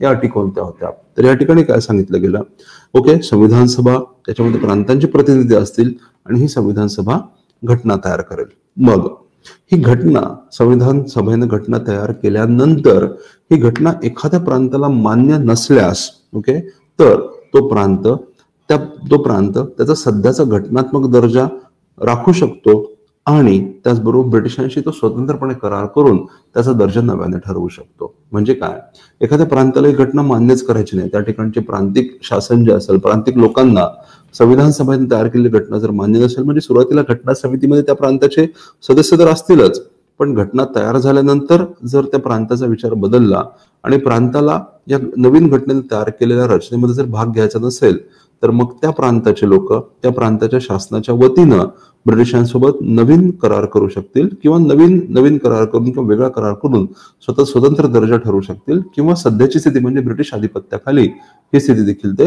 राखू शकतील. म्हणजे थोडक्यात पुन्हा एकदा या घटना समितीने तयार केलेली घटना संविधान, या संविधानाच्या माध्यमातून भविष्यामध्ये भारताला एक सक्षम राज्य जरी निर्माण करता आलं असतं तर त्याच्यामध्ये फुटीरतावादाची बीज देखील रोवली होती. कारण एखाद्या प्रांताला जर ती घटना मान्य नसेल तर तो प्रांत वेगळा राहू शकतो, ही तरतूद देखील या क्रिप्स ऑफरमध्ये होती, हे लक्षात ठेवा. त्याचप्रमाणे एखाद्या संस्थानिकाला ही घटना मान्य नसेल तर तो यापासून वेगळा राहू शकतो. म्हणजे ही घटना मान्य करायची की नाही हे ठरवण्याचा अधिकार देखील संस्थानिकांना असेल. म्हणजे संस्थानिक सुद्धा याच्यातून माघार घेऊ शकतात आणि घटनेने तयार केलेल्या नवीन रचनेतून त्यांची जर इच्छा नसेल तर ते देखील बाजूला होऊ शकतात. अशा प्रकारची योजना होती. साहजिकच याच्यामध्ये फुटीरतावादाची बीज रोवलेली असल्यामुळं ओके, ही योजना सुद्धा इंडियन नॅशनल काँग्रेसने नाकारली. ओके, या योजनेला इंडियन नॅशनल काँग्रेसचा नकार होता, लक्षात ठेवा. एक म्हणजे त्याच्यामध्ये फुटीरतावादाची बीज होती, हा पहिला मुद्दा लक्षात घ्या. आणि दुसरं महत्वाचं कारण म्हणजे जी काय आश्वासन दिली होती ते युद्धानंतर पूर्ण करू, शक्य तितक्या लवकर स्वराज्य. आता शक्य तितक्या लवकरची व्याख्या कशी करायची, शक्य तितक्या लवकर स्वराज्य देऊ, ठीक आहे, युद्धानंतर वसाहतीचा दर्जा देऊ, नंतर संविधान सभा स्थापन करू. म्हणजे ब्रिटिशांना मदतीची गरज आहे आत्ता आणि त्याच्या बदल्यामध्ये जे देतो म्हणतायत ते आहे युद्धानंतर. पण युद्धाचा निकाल काय लागेल याच्याबद्दल कोणालाच खात्री नाहीये, ठीक आहे. आणि ब्रिटिशांची स्थिती त्यावेळेला थोडीशी काय म्हणू आपण त्याला की अंडर थ्रेट होती. ब्रिटिशांची स्थिती कमकुवत अशा प्रकारची होती आणि म्हणून युद्धामध्ये काय होईल याची निश्चिती नसताना भारतीय लोकांना भविष्यामधली आश्वासनं देत होते. ही गोष्ट भारतीय नेत्यांना मुळीच मान्य होण्यासारखी नव्हती, हे लक्षात ठेवा. आणि म्हणूनच गांधीजींनी, काँग्रेसने ही योजना नाकारली, ठीक आहे. गांधीजी असं म्हणतात की ही योजना म्हणजे मुस्लिम लीगला पाकिस्तानच्या निर्मितीचं दिलेलं आमंत्रण आहे.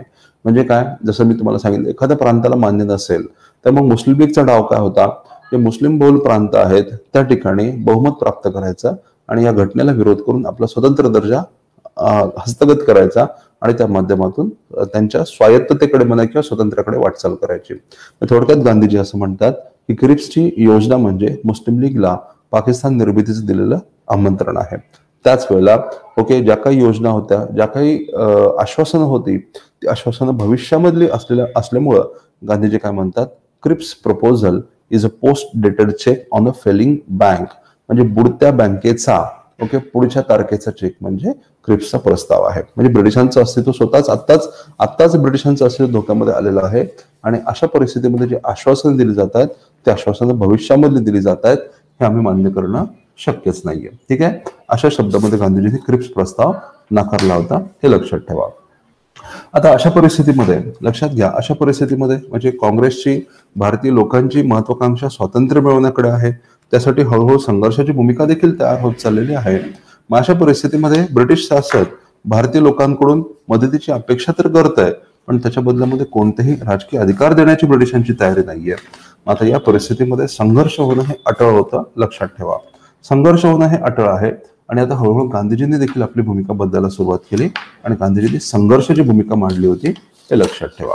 ओके, गांधीजींनी संघर्षाची भूमिका मांडली आणि याच्यातूनच जे काही सुरू झालं त्याला आपण म्हणतो छोडो भारत आंदोलन. ठीक आहे. आता आपला पुढचा टॉपिक असेल तो म्हणजे छोडो भारत चळवळ. लक्षात घ्या. चले जाओ आंदोलन किंवा छोडो भारत आंदोलन या टॉपिकला आपण आता सुरुवात करूया. तर काय होतं छोडो भारत चळवळ, छोडो भारत आंदोलन, क्विट इंडिया मुवमेंट नेमकं काय होतं तर हे लक्षात घ्या. तर क्विट इंडिया मुवमेंट आपल्याला माहिती ऑगस्ट 1942 मध्ये चालू झाली होती. काय होती नेमकी क्विट इंडिया मुवमेंट तर हे समजून घेणं अत्यंत आवश्यक आहे. तर युद्धामध्ये लक्षात घ्या की युद्ध काळामध्ये मी तुम्हाला आता सांगितलं की डिसेंबर 1941 मध्ये जपानने युद्धामध्ये उडी घेतली आणि अमेरिकेच्या नियंत्रणाखाली पॅसिफिक समुद्रामध्ये असणारा जो पर्ल हार्बर नावाची बेटं होती त्या ठिकाणी जपानने आक्रमण केलं. आणि युद्धामध्ये सहभाग घेत असताना जपानने घोषणा केली की आम्हाला आशियाई देश जे आहेत ते युरोपियन वर्चस्वाखालून मुक्त करायचे आहेत आणि त्या ठिकाणी आशियाई देशांमध्ये आशियाई लोकांचं वर्चस्व प्रस्थापित व्हावं हा आमचा युद्ध सहभागाचा हेतू आहे असं जपानने घोषित केलं. पण प्रत्यक्ष युद्ध जेव्हा जपानने केलं, युद्धामध्ये सहभाग जेव्हा घेतला तेव्हा जपानने आत्यंतिक साम्राज्यवादाची भूमिका घेतली आणि युरोपियन वसाहतींना किंवा युरोपियन शासकांना हटवून त्या ठिकाणी स्वतःचं वर्चस्व प्रस्थापित केलं. म्हणजे जपानी साम्राज्यवाद त्यांनी प्रस्थापित करण्याचा प्रयत्न आशियाई देशांवर केला होता. आता जपानने दक्षिण पूर्व आशियामधले अनेक देश जपानने काबीज केले होते. सिंगापूर असेल, मलेशिया असेल, इंडोनेशिया असेल, व्हिएतनाम असेल, म्यानमार, रंगून हे सगळे देश जपानने आपल्या ताब्यामध्ये घेतले होते आणि आता जपानी सैन्य भारताच्या उंबरठ्यावर येऊन ठेपलं होतं. मग अशा परिस्थितीमध्ये ब्रिटिशांची काय भूमिका होती तर ब्रिटिशांची भूमिका होती लक्षात ठेवा की पलायनवादी भूमिका. म्हणजे काय की जपानी आक्रमणापुढे आपल्याला टिकाव लागणार नाही अशी भीती ब्रिटिशांना होती आणि म्हणून जपानी आक्रमण जर भारतावर आलंच, जपानी चक्र किंवा परचक्र आपण ज्याला म्हणूया किंवा जपानी सैन्य जर भारतावर चालून आलंच आणि पराभवाची शक्यता असेल तर माघार घ्यायची आणि नंतर मग भविष्यामध्ये पुन्हा एकदा जपानचा पराभव झाल्यानंतर पुन्हा एकदा भारतामध्ये साम्राज्यवादासाठी प्रयत्न करणं ही ब्रिटिशांची नीती होती. थोडक्यात ब्रिटिशांनी पलायनवादी भूमिकेचा अवलंब केला होता. आता अशा परिस्थितीमध्ये लक्षात घ्या की जपानने भारतावर आक्रमण केलं आणि ब्रिटिशांनी खरंच पलायनवादी भूमिका घेतली तर मग भारतीयांच्या रक्षणाचं काय हा प्रश्न निर्माण झाला. भारतीयांच्या रक्षणाचं काय, कारण आता भारतीयांचं रक्षण करण्यासाठी ब्रिटिश तर राहणार नव्हते. एकेकाळी ब्रिटिशांनी पलायनवादी भूमिकेचा पुरस्कार करायला सुरुवात केली होती. तर मग अशा परिस्थितीमध्ये भारतीयांच्या रक्षणासाठी, जपानी साम्राज्यवादाला तोंड देण्यासाठी, भारताच्या रक्षणासाठी भारतीयांनीच पुढे आलं पाहिजे, ती जबाबदारी स्वतःच घेतली पाहिजे ही भूमिका गांधीजींनी घेतली. आणि आता हळूहळू गांधीजींनी संघर्षाची भूमिका मांडायला सुरुवात केली. म्हणजे इतके दिवस संघर्ष टाळणारे गांधीजी, सुभाषचंद्र बोसांनी जेव्हा भूमिका घेतली होती की आपण संघर्ष केला पाहिजे आणि साम्राज्यवादाला पराभूत केलं पाहिजे, तेव्हा गांधीजी म्हणतात संघर्षाची वेळ आलेली नाही आहे, आता संघर्ष योग्य नाही असं गांधीजी म्हणतात. वैयक्तिक सत्याग्रहाच्या वेळेला सुद्धा सर्वंकष संघर्षाची भूमिका न घेता मर्यादित संघर्षाची भूमिका घेतली होती. पण आता लक्षात घ्या की हीच भूमिका घेणारे गांधीजी आता 1942 मध्ये मात्र आपलं मत बदलत आहेत आणि त्यांनी आता सर्वंकष संघर्षाची भूमिका घेतली. याचं कारण जसं मी तुम्हाला सांगितलं की जपानची आक्रमक भूमिका आणि ब्रिटिशांची पलायनवादी भूमिका हे त्याच्या मागची स्पष्टीकरण होती. लक्षात ठेवा. आता गांधीजी असं म्हणायला लागले की आता संघर्ष करण्याशिवाय पर्याय नाही आहे. गांधीजींनी ब्रिटिशांना भारत सोडून जाण्याचा सल्ला दिला. गांधीजी म्हणतात की तुम्ही भारत सोडून जा, देवाच्या दयेवर कृपेवर भारत सोडून जा, आमची चिंता नका करू, तुम्ही गेल्यानंतर आमचं काय होईल याचा विचार देखील करू नका. आम्ही नव्याने आमचा देश निर्माण करू, पण तुम्ही निघून जा. गांधीजींचं असं म्हणणं होतं की जपान भारतावर का आक्रमण करताय, भारतावर वर्चस्व प्रस्थापित करणं हा जपानचा हेतू नाहीये, तर भारतामध्ये ब्रिटिशांचा पराभव करणं हा जपानचा हेतू आहे. पण ब्रिटिश जर आपसुकच निघून गेले भारतातून तर जपान आक्रमण देखील करणार नाही. म्हणजे जपानी आक्रमण रोखायचं असेल तर ब्रिटिशांची भारतातून गच्छंती आवश्यक आहे. ठीक आहे, अशी भूमिका गांधीजींनी मांडायला सुरुवात केली होती, हे लक्षात ठेवा. सो गांधीजी ब्रिटिशांना म्हणतात की तुम्ही निघून जा. तुम्ही जर निघून गेलात तर जपानी आक्रमण होणार नाही. त्याच वेळेला गांधीजी आता संघर्षासाठी उतावळे झालेले आहेत असं दिसतात. गांधीजींनी लुई फिशर नावाच्या एका अमेरिकन वृत्तपत्रकाला मुलाखत दिली होती जून 1942 मध्ये आणि त्याला गांधीजी असं म्हणतात की मी आता अधीर झालेलो आहे, मी वाट बघू शकत नाही. मला माहित आहे माझी संघर्षाची भूमिका मी काँग्रेसला पटवून देऊ शकत नाही, पण तरी देखील मला त्याची पर्वा नाहीये. मी डायरेक्ट लोकांमध्ये जाईन आणि संघर्षाचं आवाहन करेल. म्हणजे गांधीजींनी आता संघर्षाची तयारी केली होती आणि त्यासाठी काँग्रेसला वगळून लोकांमध्ये जाऊन संघर्ष करण्याची भूमिका गांधीजी मांडत होते, हे लक्षात ठेवा. आता काँग्रेससाठी एक हे नवीनच आव्हान निर्माण झालं होतं, कारण इतके दिवस वाटाघाटींच्या पद्धतीनं किंवा वाटाघाटींच्या मार्गाने काय म्हणू आपण त्याला की सत्ता हस्तगत करण्याचा किंवा सत्तेमध्ये सहभाग मिळवण्याचा प्रयत्न चालू होता. परंतु आता गांधीजी म्हणतात की वाटाघाटी बाजूला ठेवून संघर्षाचा पवित्रा घेतला पाहिजे. मग आता लक्षात घ्या की मग या बाबतीमध्ये काँग्रेसची भूमिका नेमकी काय असायला पाहिजे, यावर खल चालू झाला, यावर चर्चा विमर्श चालू झाला. आणि मग अलाहाबाद या ठिकाणी आणि नंतर मग जुलै 1942 मध्ये वर्धा या ठिकाणी लक्षात ठेवा की काँग्रेस वर्किंग कमिटीच्या, काँग्रेस कार्यकारिणीच्या बैठका झाल्या. आणि मग या बैठकांमध्ये गांधीजींच्या भूमिकेला अंतिमतः काँग्रेसने पाठिंबा दिला. 14 जुलै 1942 रोजी वर्धा ठराव, ज्याला आपण चले जाव ठराव किंवा छोडो भारत ठराव असं देखील म्हणतो, लक्षात ठेवा 14 जुलै 1942 रोजी 14 जुलै 1942 रोजी वर्धा ठराव किंवा चले जाव ठराव संमत झाला. वर्धा ठराव यालाच छोडो भारत ठराव असं देखील म्हटलं जातं. वर्धा ठराव यालाच छोडो भारत ठराव असं देखील म्हटलं गेलेलं आहे. हा काँग्रेस वर्किंग कमिटीने संमत केला आणि गांधीजींच्या नेतृत्वाखाली एक सर्वंकष सत्याग्रही आंदोलन सुरू करण्याचा निर्णय घेण्यात आला होता, हे लक्षात ठेवा. आता हा मुद्दा समजून घ्या की हा जो ठराव होता तो काँग्रेस वर्किंग कमिटीने संमत केला ठराव होता. आणि काँग्रेस वर्किंग कमिटी 15 जणांची छोटीशी बॉडी होती, कार्यकारी मंडळ होतं. या ठरावाला काँग्रेसच्या व्यापक संस्थेनं म्हणजेच काँग्रेस कार्यकारिणी आणि ऑल इंडिया काँग्रेस कमिटी, या ऑल इंडिया काँग्रेस कमिटीचा पाठिंबा किंवा त्यांची, त्यामुळे आपण त्याला ती मान्यता आवश्यक होती. आणि त्यासाठी काँग्रेस वर्किंग कमिटीनं घेतलेल्या निर्णयाला ऑल इंडिया काँग्रेस कमिटीचा पाठिंबा म्हणा किंवा सहमती मिळवण्यासाठी 7 आणि 8 ऑगस्ट 1942 रोजी AICCची म्हणजे ऑल इंडिया काँग्रेस कमिटीची मुंबई या ठिकाणी बैठक झाली. या बैठकीचे अध्यक्ष होते मौलाना आझाद. आणि या बैठकीमध्ये या आधी पारित केलेला जो छोडो भारत प्रस्ताव होता तो जवाहरलाल नेहरूंनी मांडला, अनुमोदन दिलं वल्लभभाई पटेलांनी आणि हा प्रस्ताव मान्य करण्यात आला. आता संघर्ष होणार हे नक्की झालं, लक्षात घ्या, संघर्ष होणार हे आता नक्की झालं. मग आता गांधीजींनी आता काँग्रेसने संघर्षाचा निर्णय घेतला. आता हा निर्णय लोकांपर्यंत पोहोचणं आवश्यक आहे, ठीक आहे. आणि लक्षात घ्या की याच बैठकीमध्ये असाही निर्णय घेण्यात आला होता, कारण लक्षात घ्या की या मधल्या काळामध्ये काय झालं होतं की काँग्रेसची भूमिका ब्रिटिशांपर्यंत पोहोचवण्याचा प्रयत्न झाला होता.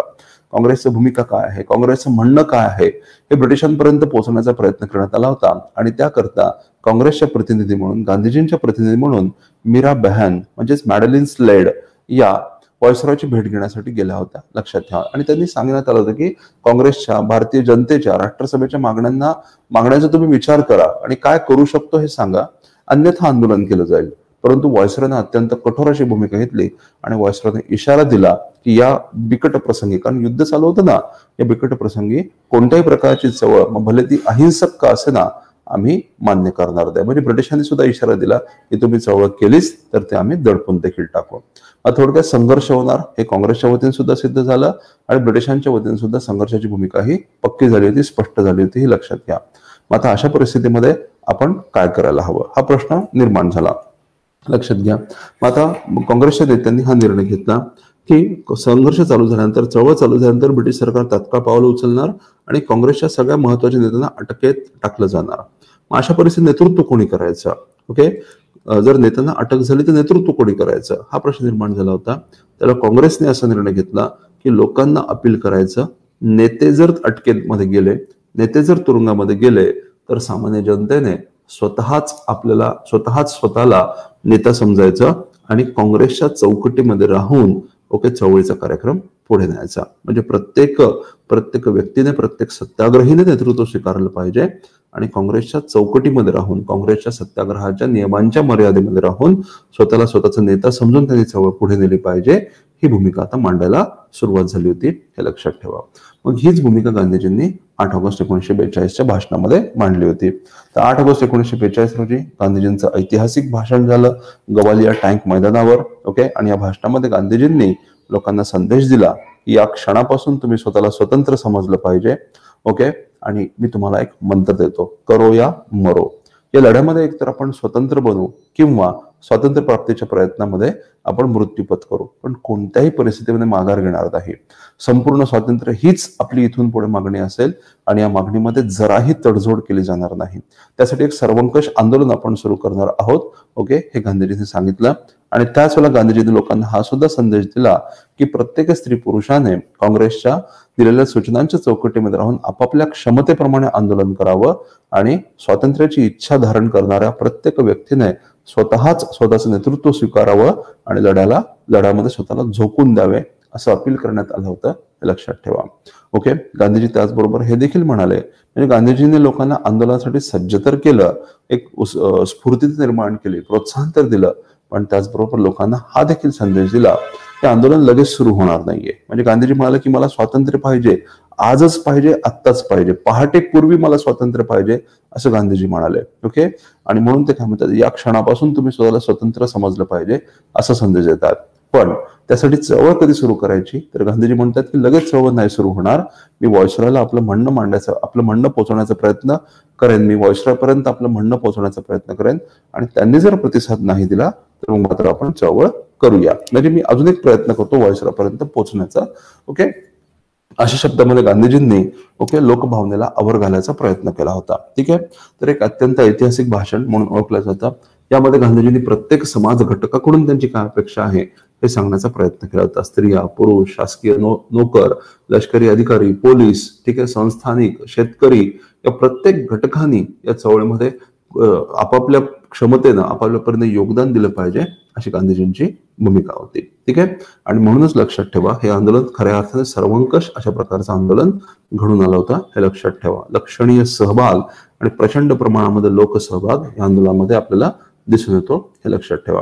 आता जसं मी तुम्हाला सांगितलं की गांधीजींनी काय सांगितलं होतं की आंदोलन लगेच सुरू होणार नाही, आपण पहिल्यांदा व्हॉइसरॉयपर्यंत पोहोचण्याचा प्रयत्न करू आणि मग त्यांच्या प्रतिसादावरून पुढे आंदोलनाचा निर्णय घेतला जाईल.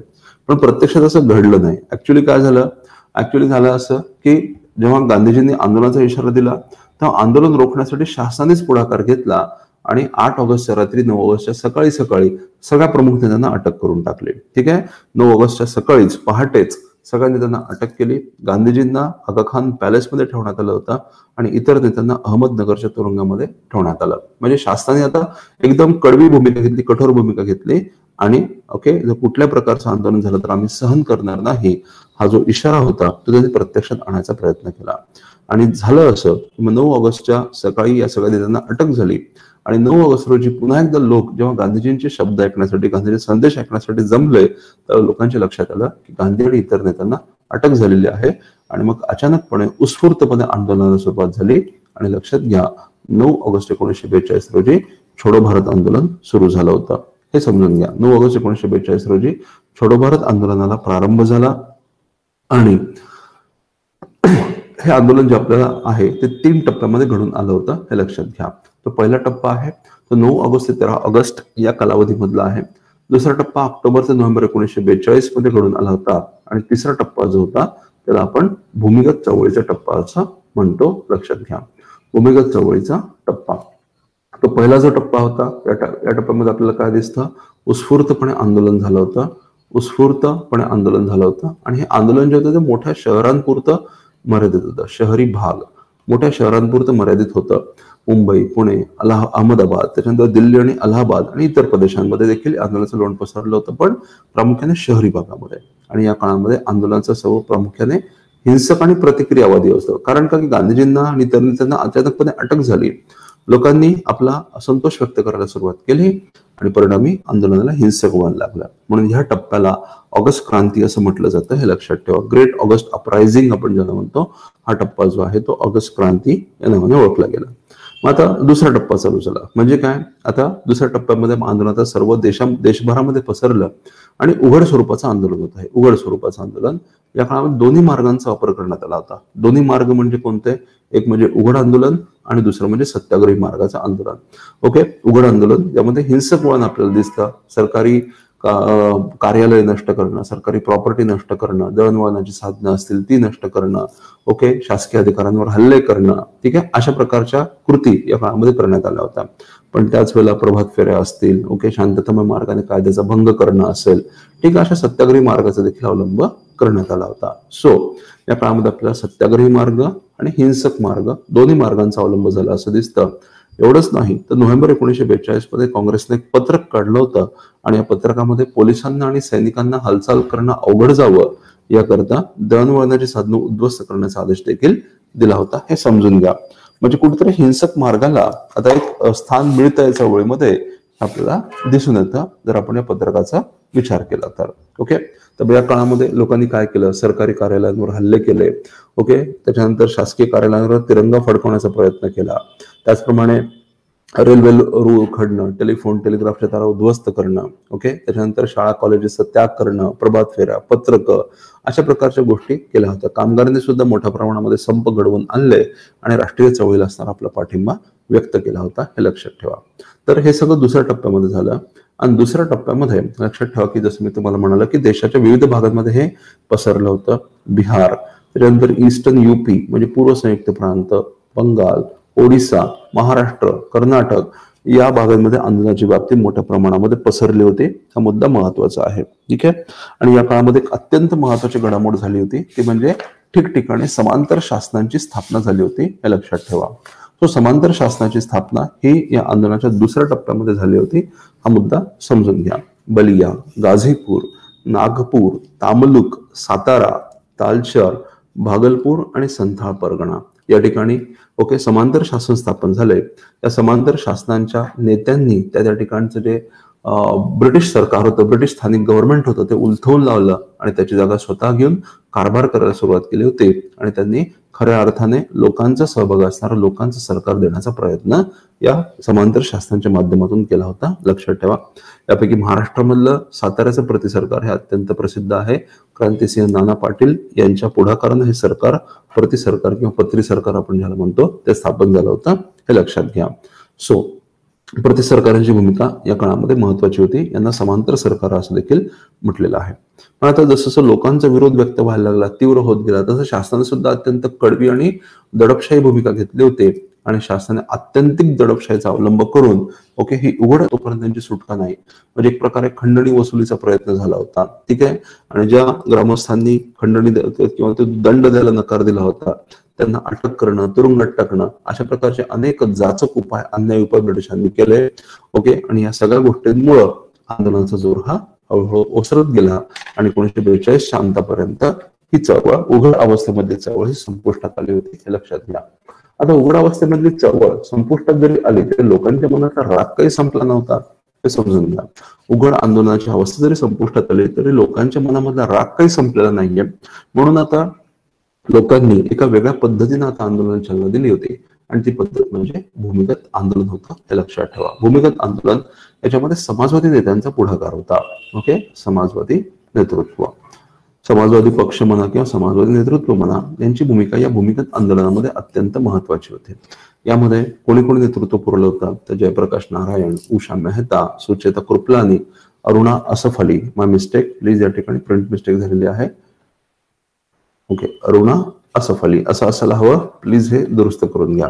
ओके, सो जयप्रकाश नारायण, उषा मेहता, सुचेता कृपलानी, अरुणा असफ अली, छोटूभाई पुराणिक, राम मनोहर लोहिया, अच्युत पटवर्धन आणि बिजू पटनायक यासारख्या लोकांनी ठीक आहे भूमिगत आंदोलनाकडे लक्ष वळवलं आणि त्या माध्यमातून साम्राज्यवादाला एक कडवा विरोध देण्याचा प्रयत्न केला होता.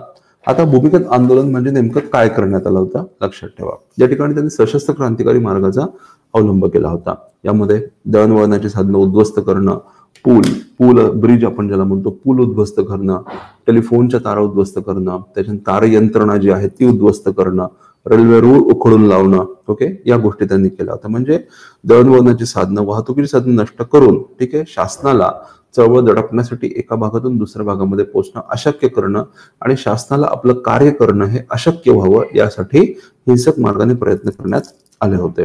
त्याच वेळेला लक्षात घ्या की रेडिओ स्टेशन स्थापन करून राष्ट्रवादाचे आणि संघर्षाचे संदेश लोकांपर्यंत पोहोचवण्यात आले होते. ठीक आहे, हा मुद्दा समजून घ्या. त्याच वेळेला ओके निधी गोळा करणं, त्याचं कार्यकर्त्यांमध्ये वाटप करणं, बॉम्ब असतील किंवा इतर साहित्य असेल, प्रचार साहित्य असेल किंवा शस्त्र असतील ओके ती गोळा करून कार्यकर्त्यांमध्ये वाटणं, अशा प्रकारे भूमिका बजावण्यात आली होती, हे लक्षात घ्या. हे सगळं चालू असताना ही होती नेतृत्वाची भूमिका. व्हॉट अबाउट कॉमन पीपल, सामान्य लोकांची भूमिका काय होती? जसं मी तुम्हाला सांगितलं की आंदोलनाचा जोर जरी ओसरला तरी लोकांच्या मनामधला साम्राज्यवादी प्रती असणारा राग मात्र कमी झालेला नव्हता. म्हणून सामान्य लोकांनी सुद्धा स्वतःच्या क्षमतेनुसार याच्यामध्ये योगदान दिलं होतं. महिलांनी या भूमिकेत आंदोलकांना आश्रय दिला, त्यांना अन्न दिलं. ओके, लहान मुलांनी त्यांच्या संदेश वहनाचं काम केलं, त्यांचं साहित्य एका ठिकाणाहून दुसऱ्या ठिकाणी पोहोचवण्याचं काम केलं. एवढंच नाही तर शासकीय अधिकाऱ्यांनी सुद्धा योगदान देण्याचा प्रयत्न केला होता. उदाहरणार्थ, एखाद्या भूमिगत स्टेशन असेल, भूमिगत केंद्र असेल, त्या ठिकाणी पोलिसांची धाड पडणार असेल तर आगाऊ सूचना दिली जायची संबंधित अधिकाऱ्यांकडून आणि मग या भूमिगत कार्यकर्त्यांना, नेतृत्वाला वाचवण्याचा प्रयत्न केला जायचा. ठीक आहे, म्हणजे सामान्य लोकांनी, शासकीय अधिकाऱ्यांनी सुद्धा आपापल्या परीने योगदान देण्याचा प्रयत्न केला होता. हा मुद्दा समजून घ्या. ओके, भूमिगत कार्यकर्त्यांपैकी आपल्याला माहिती आहे जयप्रकाश नारायण, उषा मेहता यांची भूमिका अत्यंत महत्वाची होती.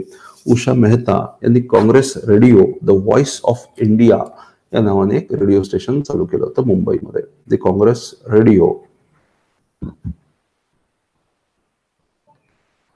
व्हॉइस ऑफ इंडिया या नावाचं रेडिओ केंद्र चालू केलं होतं आणि रेडिओ केंद्राच्या माध्यमातून चळवळीचे राष्ट्रवादी संदेश लोकांपर्यंत पोहोचवले जात असत, हे लक्षात घ्या. ओके, आणि या रेडिओच्या माध्यमातून जयप्रकाश नारायण, राम मनोहर लोहिया यांनी आपली भाषणे किंवा आपले संदेश लोकांपर्यंत पोहोचवले होते. तर मग हे लक्षात घ्या की जेव्हा चळवळ ही प्रचंड दडपशाहीमुळे चळवळ ही ओसरली होती, चळवळीमधला जोर ओसरला होता, अशा परिस्थितीमध्ये चळवळीची धुगधुगी, आपण ज्याला म्हणतो, चळवळीची धुगधुगी कायम ठेवण्यामध्ये या भूमिगत आंदोलनाने महत्वाची भूमिका बजावली होती. कमी प्रमाणात का होईना चळवळीचं तेज टिकवून ठेवण्याचं काम या भूमिगत आंदोलनाने केलं होतं. हेच त्यांचं अत्यंत महत्वाचं असं योगदान आहे. पण साहजिकच ब्रिटिशांच्या दडपशाहीचा भूमिगत चळवळीत देखील परिणाम झाला आणि हळूहळू या चळवळीला सुद्धा एक ओसरती कळा लागली होती, हे लक्षात ठेवा. अशा परिस्थितीमध्ये अचानकपणे एक घटना घडली, ती म्हणजे फेब्रुवारी 1943 मध्ये गांधीजींचं घडून आलेलं 21 दिवसांचं उपोषण आणि त्यामुळे पुन्हा एकदा चळवळीला काही प्रमाणात का होईना चालना मिळाली होती, हे लक्षात घ्या. सो नेमकं काय झालं होतं, तर झालं असं होतं की क्विट इंडिया मुवमेंटच्या काळामध्ये, छोडो भारत चळवळीच्या काळामध्ये लोकांकडून मोठ्या प्रमाणामध्ये हिंसक घटना घडल्या होत्या, हिंसाचार घडला होता, कायदा सुव्यवस्थेचं उल्लंघन झालं होतं आणि हे सगळं मॅनेज करणं शासनाला अवघड जायला लागलं होतं. म्हणून शासनाची अपेक्षा अशी होती की गांधीजींनी लोकांच्या हिंसाचाराला आळा घालावा, गांधीजींनी एक संदेश प्रसारित करावा, ज्यामध्ये लोकांच्या हिंसाचाराचा निषेध करावा आणि लोकांना हिंसाचारापासून प्रवृत्त करावं. परंतु या गोष्टीला गांधीजींची तयारी नव्हती. कारण गांधीजींचं काय म्हणणं होतं की या चळवळीच्या काळामध्ये सरकारने जो आत्यंतिक अन्याय केलेला आहे, आत्यंतिक हिंसाचार केलेला आहे, आत्यंतिक दडपशाही केलेली आहे, त्याच्या परिणामी हाती शस्त्र घेण्याशिवाय किंवा हिंसाचार करण्याशिवाय लोकांना दुसरा कोणताच पर्याय उपलब्ध राहिला नव्हता. आणि म्हणून गांधीजींनी लोकांच्या हिंसाचाराचा निषेध करायच्या ऐवजी शासनाच्या हिंसाचाराचा निर्णय घेतला आणि शासनाच्या हिंसाचाराचा निषेध म्हणून, लक्षात घ्या, गांधीजींनी शासनाच्या हिंसाचाराचा निषेध करण्याचा निर्णय घेतला आणि शासनाच्या हिंसाचाराचा निषेध म्हणून गांधीजींनी 10 फेब्रुवारी 1943 रोजी 21 दिवसांच्या उपोषणाला सुरुवात केली. ठीक आहे, आता हे उपोषण अत्यंत महत्वाचं आहे, कारण का या काळामध्ये गांधीजींची शारीरिक स्थिती अत्यंत खालावलेली अशी होती. गांधीजी वृद्ध होते, गांधीजीची प्रकृती चांगली नव्हती. ठीक आहे, लक्षात घ्या. आणि त्याच वेळेला गांधीजी वैयक्तिक आयुष्यामध्ये देखील गांधीजींना काही धक्के पोहोचले होते, हे लक्षात ठेवा. सो अशा परिस्थितीमध्ये ओके, गांधीजी या उपोषणाचा भर सोसू शकतील का नाही, ठीक आहे, याच्याबद्दल साशंकता होती. म्हणजे गांधीजींच्या जीवाला धोका होता, लक्षात घ्या. त्याच्यामुळे बऱ्याच लोकांना ही भीती वाटते की या उपोषणातून गांधीजी बाहेर नाही पडू शकणार, गांधीजींच्या जीवाला धोका आहे. अशा परिस्थितीमध्ये गांधीजींची तात्काळ सुटका व्हावी अशी अपेक्षा लोकांनी आणि नेत्यांनी व्यक्त करायला सुरुवात केली. ओके, आता देशभरातून व्हायसरॉयला, संबंधित सरकारी अधिकाऱ्यांना तारा पाठवल्या गेल्या आणि गांधींच्या सुटकेची मागणी केली. वृत्तपत्रांमध्ये लेख लिहिले गेले. फक्त देशी नाही तर आंतरराष्ट्रीय राजकारणामध्ये सुद्धा गांधींच्या सुटकेची मागणी होऊ लागली होती. इंग्लंडमध्ये मजूर पक्षांनी ती मागणी केली. अमेरिकेमध्ये अनेक कामगार संघटना, त्याच्यानंतर स्त्री मुक्ती संघटना, या संघटनांनी गांधीजींच्या सुटकेची मागणी केली होती, हे लक्षात ठेवा. ओके, लोकांनी देखील आंदोलनाला सुरुवात केली. लोकांनी सुद्धा गांधीजींच्या उपोषणाला प्रतिसाद, आपला पाठिंबा दाखवण्यासाठी लोकांनी सुद्धा आगा खान पॅलेसच्या समोर उपोषणाला प्रारंभ केला होता आणि पुन्हा एकदा चळवळीमध्ये उत्साहाचं वातावरण निर्माण झालं. ठीक आहे. मग आता अशा परिस्थितीमध्ये ब्रिटिश शासनाचा पवित्रा काय होता? ब्रिटिश शासनाचा पवित्रा होता की काहीही झालं तरी गांधीजींची सुटका करायची नाही, भले गांधीजींचा जीव धोक्यात आला तरी त्याची पर्वा नाही आहे. कारण का, ब्रिटिश शासनाच्या मते गांधीजी म्हणजे साम्राज्यवादाचा एक मोठा शत्रू आहेत आणि उपोषणाच्या निमित्तानं हा शत्रू जर नाहीसा झाला, हा शत्रू जर बाजूला पडला, त्याच्यामुळे साम्राज्यवादाचा फायदाच आहे, अशी भूमिका ब्रिटिश शासनाने ब्रिटिश प्राईम मिनिस्टर, ब्रिटिश पंतप्रधान चर्चिल आणि व्हाईसरॉय जे होते लिलिथगो, भारताचे व्हाईसरॉय लिलिथगो यांनी गांधीजींची सुटका न करण्याची भूमिका घेतली, भले गांधीजींचं काही झालं तरी त्याची चिंता नाही, अशी त्यांची भूमिका होती. आणि त्यामुळे साम्राज्यवादाप्रती असणारी जी रोषाची भावना आहे, संतापाची भावना आहे, त्याच्यामध्ये अधिकच वाढ झाली आणि आंदोलनाला पुन्हा काही काळाकरता का होईना आंदोलनाला गती मिळाली होती, हे लक्षात घ्या. ठीक आहे. पण झालं असं की 21 दिवसांचं उपोषण पूर्ण करून गांधीजी सही सलामत या उपोषणातून बाहेर पडले होते, हे लक्षात घ्या. ठीक आहे. मग आता पण पुढील काळामध्ये पुन्हा एकदा शासनाच्या दडपशामुळे चळवळ ही ओसरती झाली. पण या मधल्या काळामध्ये लिलिथगोचा जो पवित्रा होता, लिलिथगोची जी धोरणं होती त्याच्यावर मोठ्या प्रमाणात टीका करण्यात आली होती आणि त्यामुळं लिलिथगोला परत बोलावलं गेलं आणि सप्टेंबर 1943 मध्ये लॉर्ड वेव्हेल यांची व्हाईसरॉय म्हणून नियुक्ती झाली होती. हे झालं भारतामधलं राजकारण. जागतिक राजकारणामध्ये काय चालू आहे, तर जागतिक राजकारणामध्ये हळूहळू जे मित्र राष्ट्र आपण ज्याला म्हणतो, ब्रिटन, फ्रान्स, अमेरिका यांची हळूहळू सरशी व्हायला लागली होती आणि आता युद्ध समाप्तीच्या दिशेने जायला लागलं. आणि हळूहळू वातावरण निवळायला सुरुवात झाली आणि म्हणून मे 1944 मध्ये गांधीजींची सुटका करण्यात आली होती. आता गांधीजींची सुटका झाल्यानंतर आंदोलन पुन्हा आता संघर्षाच्या दिशेने जाईल का पुन्हा तहावस्थेकडे जाईल, हा प्रश्न निर्माण झाला होता. परंतु गांधीजी, काँग्रेस आणि ब्रिटिश सरकार आता या घटकांनी मवाळ भूमिका घेतली, समजुताची भूमिका घेतली होती आणि आता पुन्हा एकदा वाटाघाटींना सुरुवात झाली होती. म्हणजे काय, काँग्रेसने, भारतीय जनतेने, राष्ट्रवादी चळवळीने या छोडो भारत आंदोलनाच्या निमित्ताने आपली ताकद दाखवून दिली आणि साम्राज्यवादाला योग्य तो संदेश दिला आणि साम्राज्यवादाने सुद्धा आता वाटाघाटी करून भारतीय लोकांचं म्हणणं सामावून घेण्याचा प्रयत्न केला होता. आता वाटाघाटींना सुरुवात झाली आणि या वाटाघाटींच्या परिणामी एक अत्यंत महत्वाची अशी योजना जून 1945 मध्ये सादर झाली होती, ज्याला वेव्हेल योजना असं म्हणतात. आणि मग वेव्हेल योजनेनंतर एका पाठोपाठ एक घडामोडी झपाट्याने घडत गेला आणि या घडामोडींच्या परिणामी अंतिमतः 2 वर्षांतर भारताला स्वातंत्र्य मिळालं होतं, हे लक्षात घ्या. मित्रांनो, हा होता, ठीक आहे, लक्षात घ्या, हा होता जून 1945 पर्यंतचा कालखंड, छोडो भारत चळवळीपर्यंतचा कालखंड. आता जो याच्यानंतर 1945 मध्ये वेव्हेल योजना आली, ठीक आहे. 1945 वेव्हेल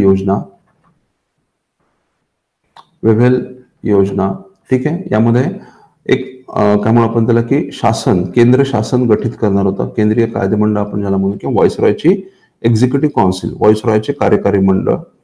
याच्यामध्ये व्हाईसरॉयच्या कार्यकारी मंडळाची पुनर्रचना होणार होती आणि या व्हाईसरॉयच्या कार्यकारी मंडळामध्ये भारतीयांचा समावेश करण्याची ही योजना होती, लक्षात घ्या. व्हाईसरॉयचे कार्यकारी मंडळ,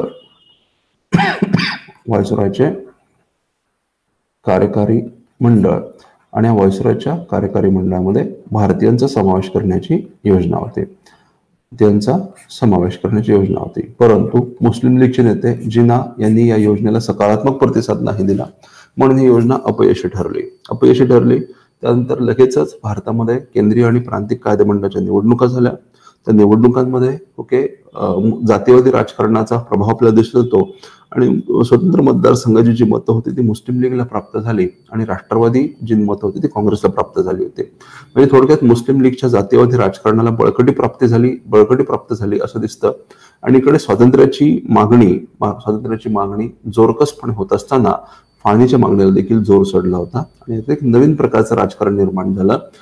जे आपल्याला त्रिमंत्री आयोग, कॅबिनेट मिशन प्लॅन, त्यानंतर झालेल्या घटना समितीच्या निवडणुका, प्रत्यक्ष कृतीदनाचा कार्यक्रम, अंतरिम शासनाप्रती मुस्लिम लीगचं असणारं धोरण आणि या सगळ्या गोष्टींच्या परिणामी काँग्रेसने आणि ब्रिटिशांनी फाळणीला दिलेली मान्यता आणि त्या परिणामी 15 ऑगस्ट 1947 रोजी भारताला स्वातंत्र्य मिळालं. त्याच वेळेला भारताची फाळणी देखील घडून आली होती. हा जो सगळा सेगमेंट आहे 45 ते 47 अंतिम कालखंड, त्याची चर्चा आपण नंतर करूया. सो मित्रांनो, आपण या ठिकाणी थांबूयात, पुन्हा भेटूया. धन्यवाद.